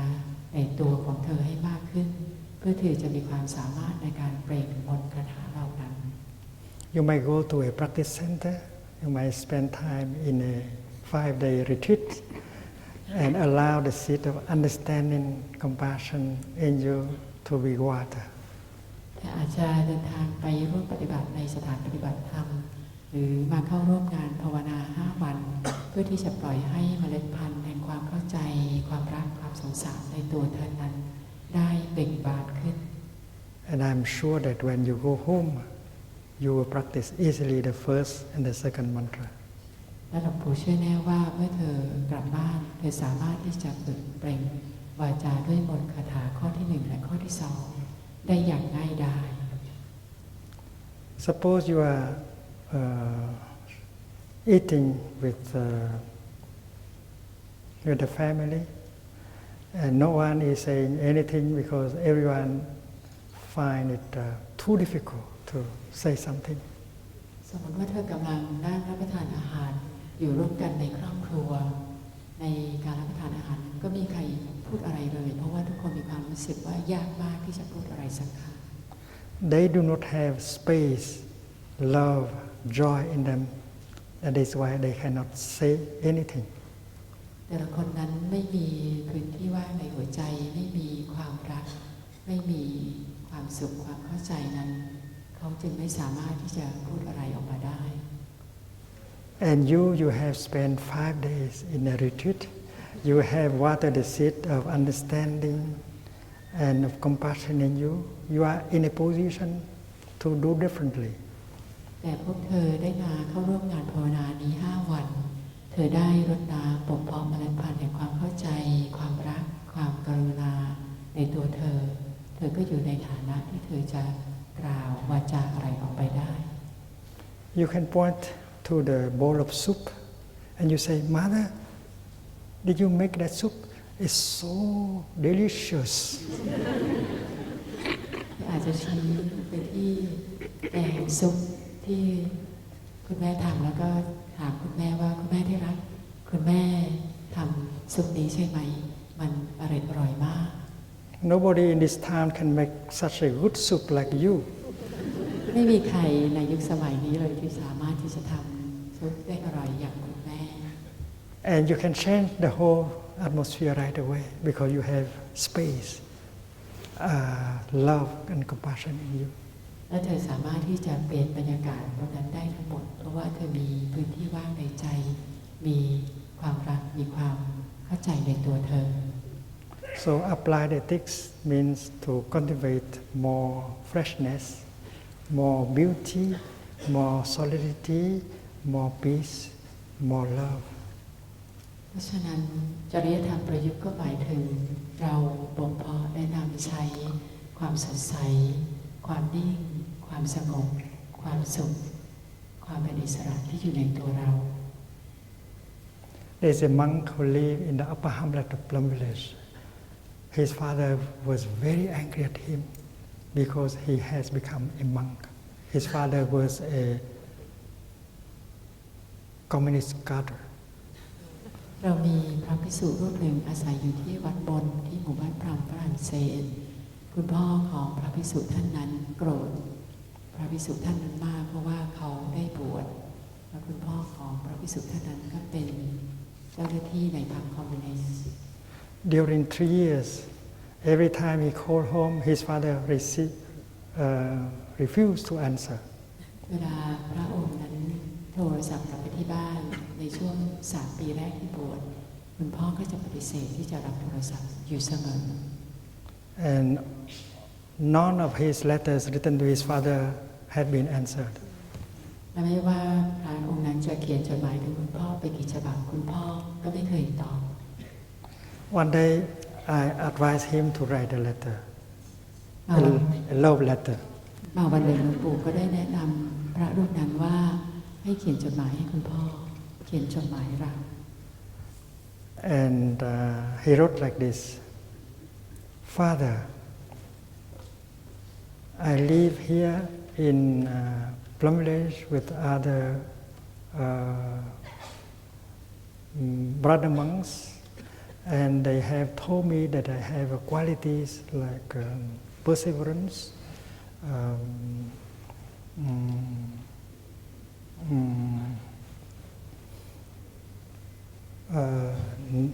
neat, tidiness, and hard working, and I did not believe that I have these qualities. พระรูปนั้นก็ได้เขียนจดหมายคุณพ่อในลักษณะนี้เรียนคุณพ่อที่รักลูกกำลังอยู่ที่วัดกับบรรดาพระภิกษุสามเณรและพระภิกษุสามเณรเหล่านั้นก็มักจะกล่าวชมลูกอยู่เสมอว่าลูกมีความอดทนยืนหยัดมีความเป็นระเบียบเรียบร้อย But my brothers, my brother monks keep telling me that I have these qualities, and finally I believe that I have these qualities. บรรดาพระภิกษุสามเณรนั้นกล่าวกับลูกเช่นนี้ลูกไม่เชื่อเลยว่าลูกมีคุณสมบัติเหล่านี้แต่ทุกท่านที่วัดก็กล่าวแบบนี้อยู่เสมอจนในที่สุดลูกต้องยอมรับและเชื่อว่าลูกก็มีคุณสมบัติเหล่านี้เช่นเดียวกัน And then I ask myself where these qualities have come from. แล้วลูกก็ถามตัวเองว่าแล้วคุณสมบัติเหล่านี้ล่ะมันมาจากที่ไหน And I found the answer. It has come from you, Father. และลูกก็ค้นพบคำตอบว่าคุณสมบัติเหล่านี้ก็มาจากคุณพ่อนั่นแหละ I feel very grateful to have a father like you, Daddy. ลูกมีความรู้สึกระลึกรู้ในบุญคุณอย่างสูงที่มีคุณพ่อที่เป็นแบบนี้ And I'm very interested in knowing and learning about my ancestors who have transmitted these qualities to you and you to me. และลูกสนใจเป็นอย่างยิ่งที่อยากจะเรียนรู้มากขึ้นถึงบรรดาบรรพบุรุษของเราที่ได้ส่งทอดคุณสมบัติเหล่านี้ให้คุณพ่อและคุณพ่อได้ส่งทอดคุณสมบัติเหล่านี้ให้กับลูก I want to learn more about my ancestors with all their qualities. ลูกอยากจะเรียนรู้มากขึ้นเกี่ยวกับบรรพบุรุษของเราและคุณสมบัติของท่านเหล่านั้น And for this letter, his father responded with a letter, 10 pages letter. หลังจากท่านนี้ส่งจดหมายฉบับนี้ไปคุณพ่อของท่านก็ตอบจดหมายกลับมา10 หน้า So to restore communication and to promote reconciliation is something possible with the fourth mindfulness training, love inspiration, deep listening. เพราะฉะนั้นการฟื้นคืนความสัมพันธ์ฟื้นคืนการสื่อสารนั้นเป็นสิ่งที่เป็นไปได้ด้วยการฝึกปฏิบัติการฟังอย่างลึกซึ้งและการใช้วาจาแห่งรัก So we have in our hands very wonderful instruments in order to restore communication, bring about reconciliation,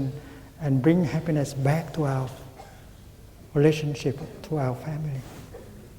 เพราะฉะนั้นเรามีเครื่องมือที่ยอดเยี่ยมมากอยู่ในตัวเราอยู่ในมือเรา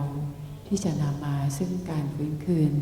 ความสัมพันธ์ที่ดีงามความปรองดองที่ดีงามกลับคืนมาใหม่ Let us not remain a victim anymore we can do something right away in order to transform the situation. ขอให้เราอย่าปล่อยให้เราเป็นเหยื่ออีกต่อไปเราสามารถที่จะทำอะไรได้ในทันทีทันใดเพื่อที่จะแปลเปลี่ยนสถานการณ์เหล่านั้น And then with the right view, the view of non-discrimination, of interbeing, we can also practice right action. และ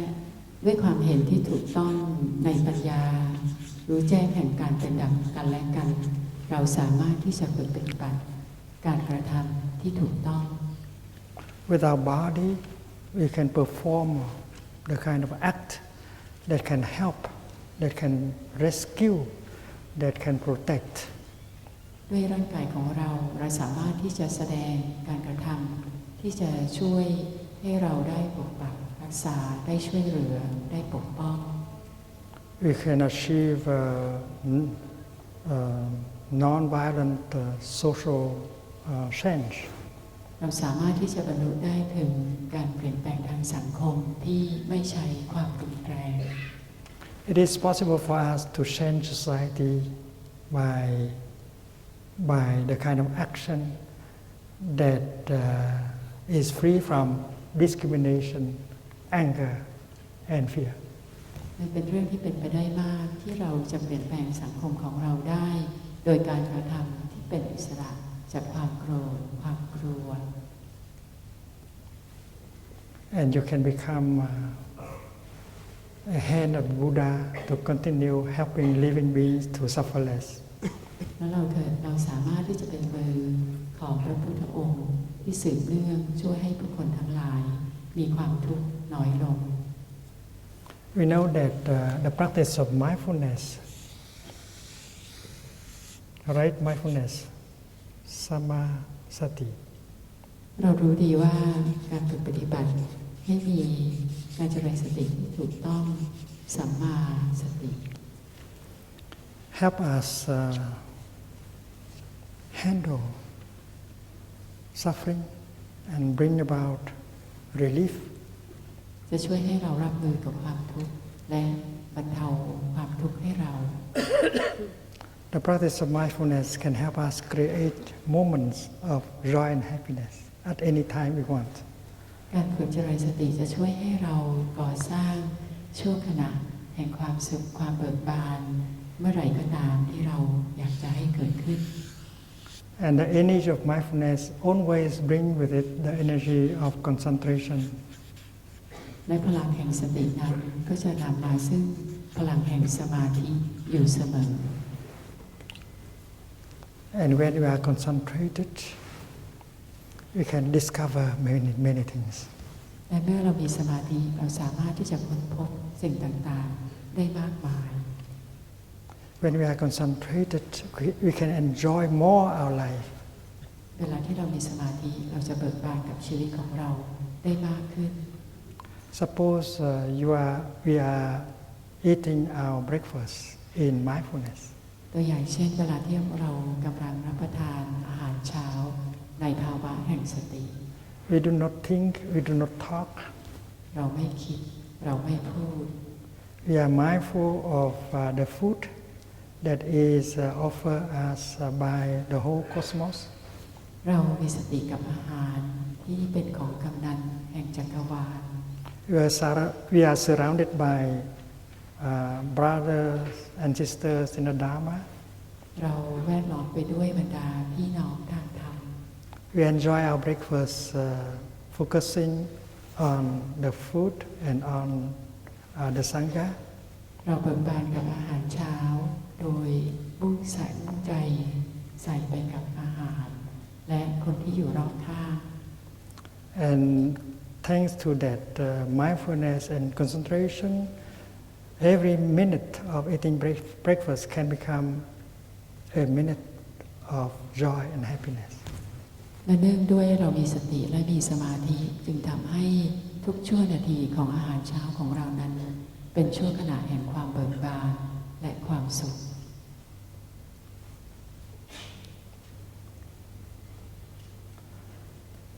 And when you are concentrated, you begin to see things that other people cannot see.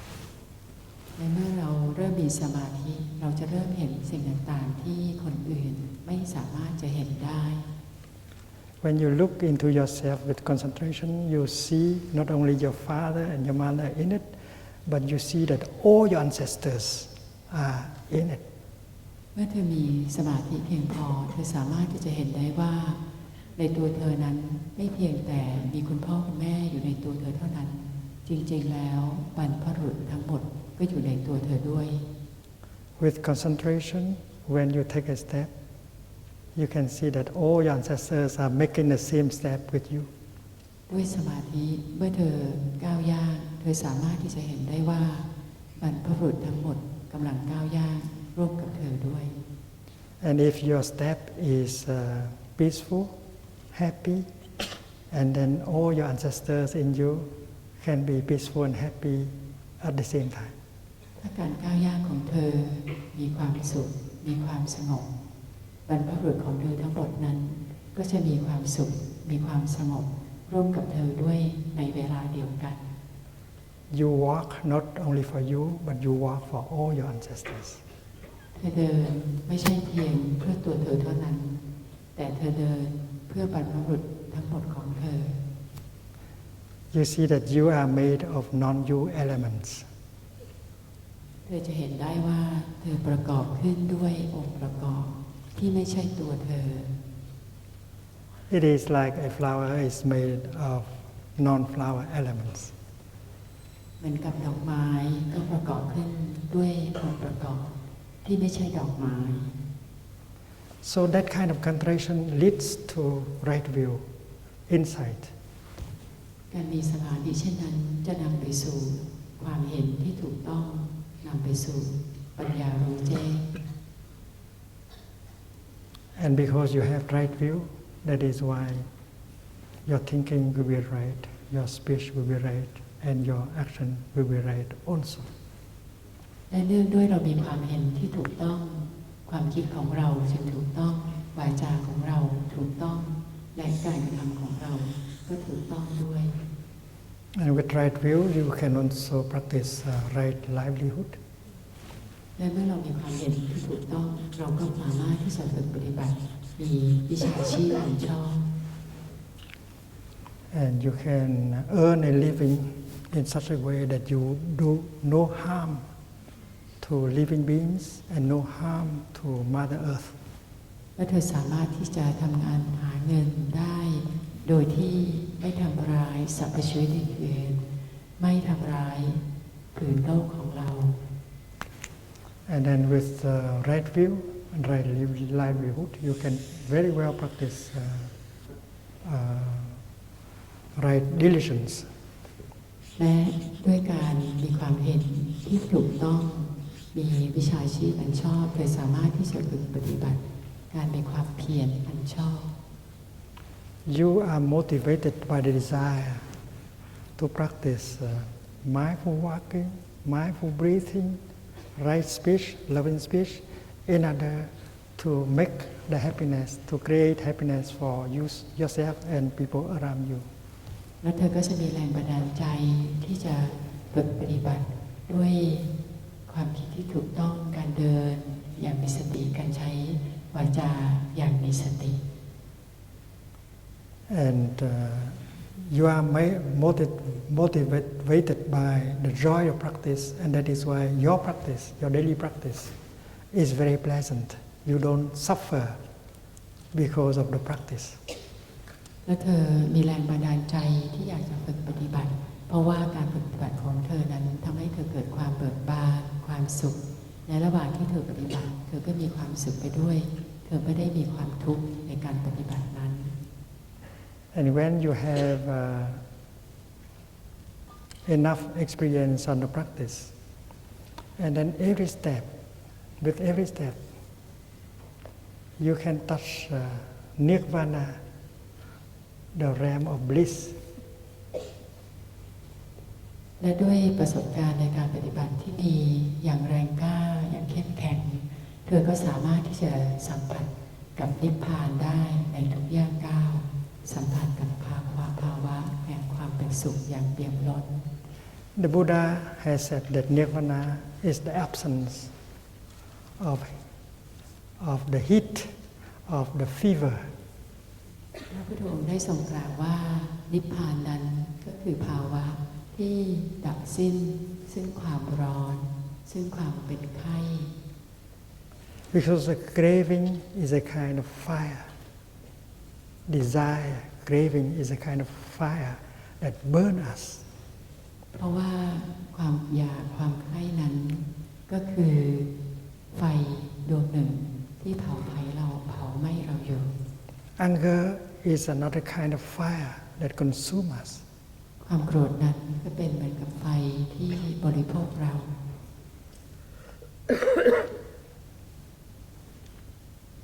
Suspicion,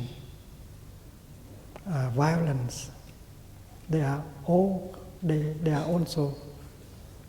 the kind of fire that continue to burn us and make us suffer. ความระแวงสงสัยนั้นก็เป็นไฟอันหนึ่งที่เผาไหม้เราอยู่เสมอ So the definition in the sutra is that nirvana is the absence of fever, the extinction of fire. เพราะฉะนั้นในพระสูตรพระองค์ก็ได้ทรงกล่าวว่านิพพานนั้นก็คือภาวะที่ดับสิ้นซึ่งความร้อนซึ่งความเป็นไข้ร้อนทั้งหลาย And all these practice are to extinguish the fire and offer you the state of cooling, refreshment, and that is called nirvana. และการปฏิบัติทั้งหมดนี้ก็คือสิ่งที่จะหยิบยื่นให้เธอดับสิ้นความรุ่มร้อนไฟเหล่านั้นและเข้าไปสู่ภาวะที่เป็นความสงบความชื่นเย็นความสดใส You can touch nirvana with your body, with your feet, with your hand at any time.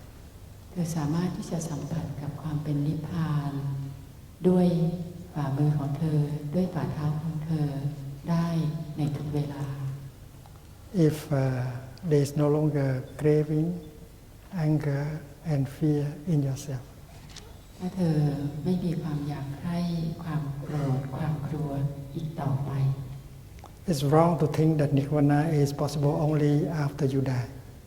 เป็นเรื่องที่ผิดมากถ้าเธอคิดว่านิพพานนั้นจะเกิดขึ้นได้ต่อเมื่อเธอตายไปแล้ว Nirvana is available in the here and the now. นิพพานนั้นหาได้อยู่เสมอณที่นี่และในขณะนี้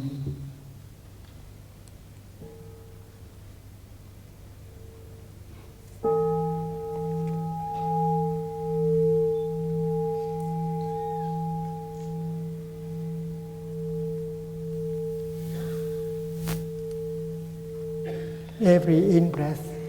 can help you touch nirvana. ในทุกลมหายใจเข้าสามารถที่จะช่วยให้เธอสัมผัสกับนิพพานได้ Every step can help you touch nirvana. ในทุกย่างก้าวสามารถที่จะช่วยให้เธอสัมผัสกับนิพพานได้ Every moment of our life with understanding and compassion can be a moment of nirvana. ในทุกช่วงขณะของชีวิตที่เปลี่ยนไปด้วยความเข้าใจความรักสงสารกรุณาก็จะเป็นช่วงขณะแห่งนิพพานเช่นเดียวกัน To wait until the disintegration of this body to have nirvana may be too late. ถ้าเรารอให้ร่างกายของเราสังขารนี้สลายไปเพื่อที่จะให้เกิดภาวะนิพพานนั้นมันก็อาจจะสายเกินไปซะแล้ว In Buddhism, we have the notion of karma, which means action. ในพุทธศาสนาของเรามีความเห็นเกี่ยวกับเรื่องกรรมซึ่งแปลว่าการกระทำ And that is the act of thinking, the act of speaking, and the act of doing. กรรมหรือการกระทำนั้นก็คือการกระทำในทางความคิดการกระทำในทางวาจา การกระทำในการแสดงออกทางกาย Every thought that you produce is your continuation. ทุกความคิดที่เธอได้ผลิตขึ้นมานั้นก็คือการสืบเนื่องของเธอ Every word that you speak is your continuation. ทุกวาจาที่เธอพูดคือการสืบทอดตัวเธอเอง Everything you do with your body is your continuation. ทุกอย่างที่เธอทำออกทางร่างกายของเธอก็คือการสืบทอดตัวเธอเอง And if you want to have a beautiful continuation, and then practice right thinking, right speech, and right action. ถ้าเธออยากจะมีการสืบทอดที่งดงามก็ขอให้เธอฝึกที่จะมีความคิดที่ถูกต้องวาจาที่ถูกต้องการกระทำที่ถูกต้อง The thoughts that you produce are a kind of energy produced by yourself. ความคิดที่เธอผลิตขึ้นมันเป็นพลังงานอย่างหนึ่งที่เธอได้สร้างขึ้นมาในตัวเธอเอง The rain, which is produced by the cloud. เหมือนกับสายฝนผลิตขึ้นได้โดยก้อนเมฆ The rain is the action performed by the cloud. สายฝนนั้นก็คือการกระทำที่ถูกแสดงออกจากก้อนเมฆนั้น The cloud is transformed into the rain. ก้อนเมฆนั้นได้แปลเปลี่ยนกลายเป็นสายฝน And we behave very much like a cloud. และเราประพฤติตัวเหมือนกับก้อนเมฆเหล่านั้น Every day, if the cloud produce rain, and then we produce thought, speech, and action that will continue us forever. ก้อนเมฆนั้นสร้างสายฝนตัวเราเองสร้างความคิดสร้างวาจาผลิตการกระทำทางกายซึ่งสิ่งเหล่านี้จะเป็นสิ่งที่สืบทอดเราไปอยู่กาลนาน And when this body disintegrates, you continue always with your karma. และเมื่อร่างกายนี้สลายไปเธอก็ยังสืบทอดอยู่เสมอด้วยกรรมการกระทำเหล่านั้น And you do not need to wait for the disintegration of your body in order to be reborn into new forms of life. และเธอไม่จำเป็นที่จะต้องรอให้ร่างกายนี้สลายไปก่อนที่เธอจะสืบเนื่องลงไปในรูปแบบของชีวิตใหม่ Please visualize a cloud in the sky, and part of it has become rain. ขอให้เราลองจินตนาการก้อนเมฆที่อยู่ในท้องฟ้านั้นบางส่วนของก้อนเมฆนั้นก็ได้กลายมาเป็นสายฝนแล้ว A cloud does not need to disappear completely in order to become rain. ก้อนเมฆไม่จำเป็นต้องหายไปหมดเลยทั้งก้อนเมฆก่อนที่จะมากลายเป็นสายฝน 1/3 of the cloud might become the rain, and after that, a stream of water flowing on earth.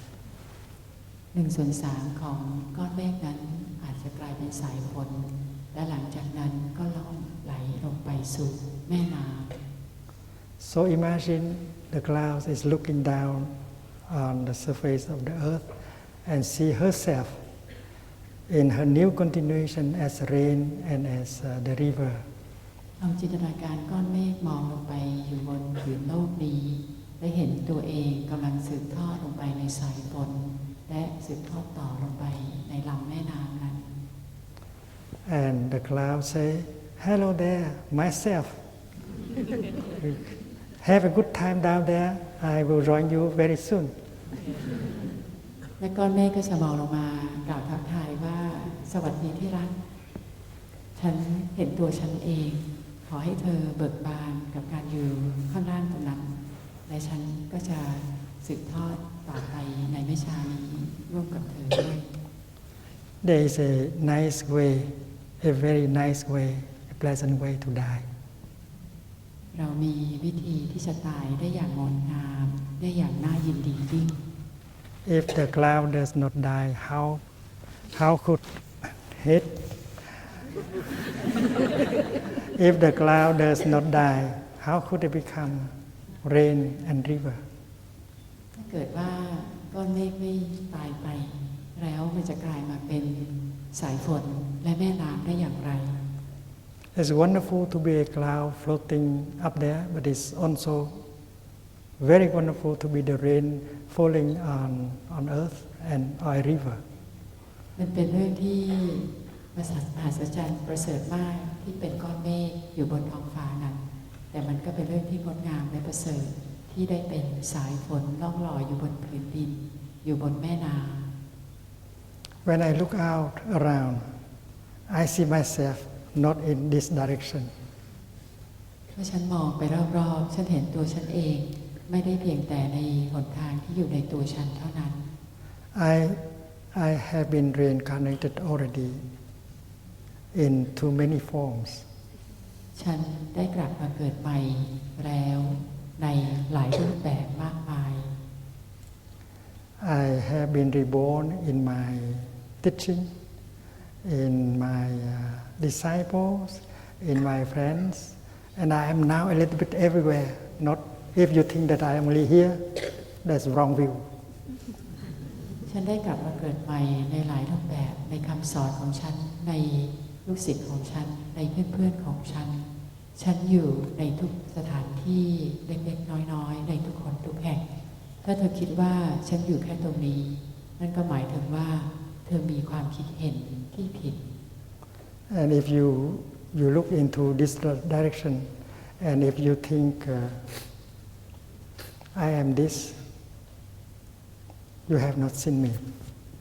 ถ้าเธอมองมาทางนี้มองมาทางที่ตัวฉันแล้วเธอคิดว่าฉันเป็นแบบนี้นั่นหมายถึงว่าเธอยังไม่ได้เห็นฉันอย่างแท้จริง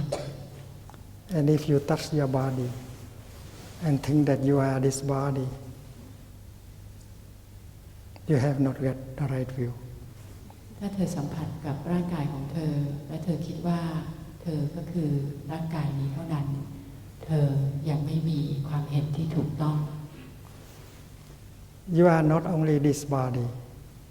you are more than that, much more than that. เธอไม่ใช่เป็นเพียงแต่ร่างกายเธอที่อยู่ตรงนี้เท่านั้นเธอเป็นอะไรที่มากกว่านั้นมากๆ You have produced many thoughts, many speeches, many actions, and they continue you a little bit everywhere. เธอได้ผลิตความคิดวาจาการกระทำทางกายมากมายและสิ่งเหล่านั้นก็ได้สืบทอดเธอเล็กๆน้อยๆในทุกคนทุกแห่ง And with the practice of the 5 mindfulness training, you can very well assure a beautiful continuation out there. และด้วยการฝึกปฏิบัติข้อฝึกอบรมสติ5ประการศีล5เธอสามารถที่จะมั่นใจได้ว่าเธอจะได้รับการสืบทอดต่อไปในทุกคนทุกแห่ง And in this practice, it's wonderful to see that if yesterday I have produced a thought that is not worth producing, and then today I can produce another thought that can modify and transform the thought produced yesterday.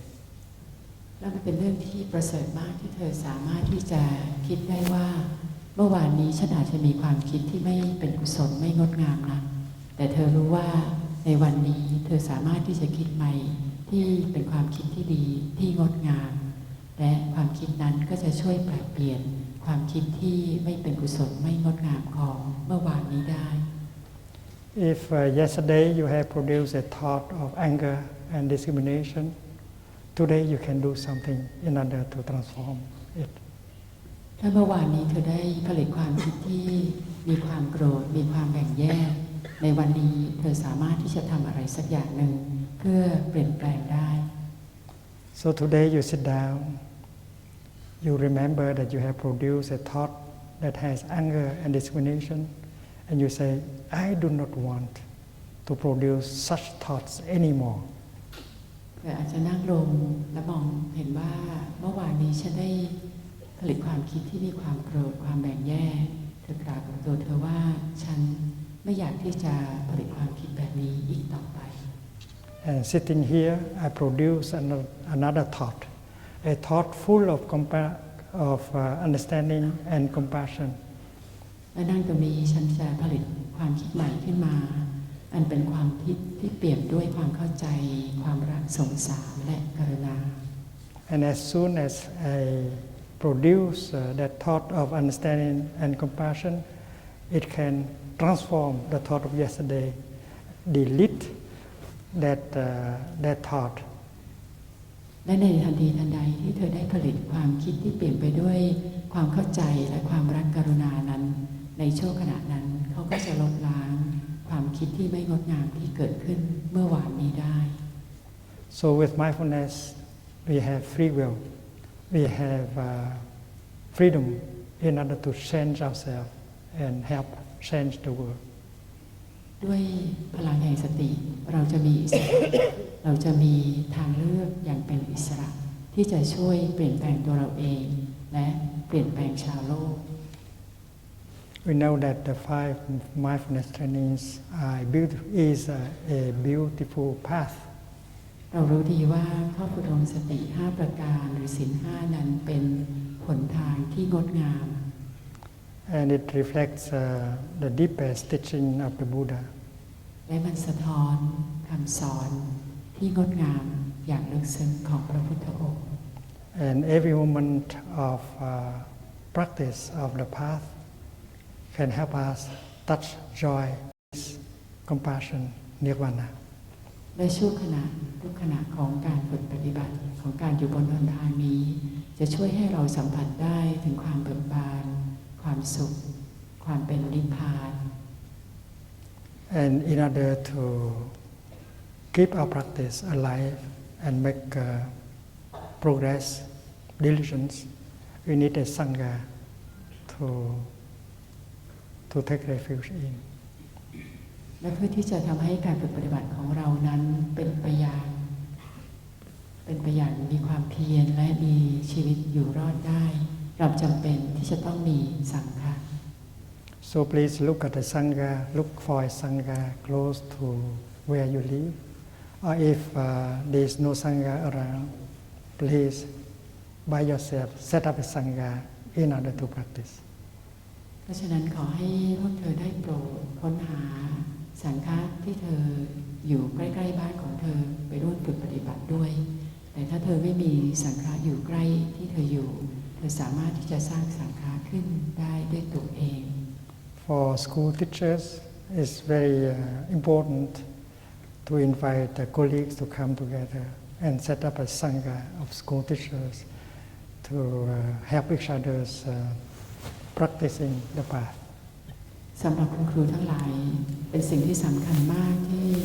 ควรจะชักชวนเพื่อนร่วมงานคุณครูคนอื่นมาตั้งสังฆะเพื่อที่จะช่วยกันเกื้อกูลการปฏิบัติแบบนี้ It has been a great joy to be able to practice with you during 5 days. เป็นความปิติอย่างยิ่งที่หลวงปู่ได้มีโอกาสร่วมฝึกปฏิบัติกับเราในช่วง5 วันที่ผ่านมา This retreat has been sponsored by Mahachulalongkorn University and Plum Village. งานภาวนานี้เราได้รับการเกื้อกูลสนับสนุนจากมหาวิทยาลัยมหาจุฬาลงกรณราชวิทยาลัยและหมู่บ้านพรำ I have had a chance to talk to the rector and vice rector of this university, and maybe in the future we will have retreats for police officers,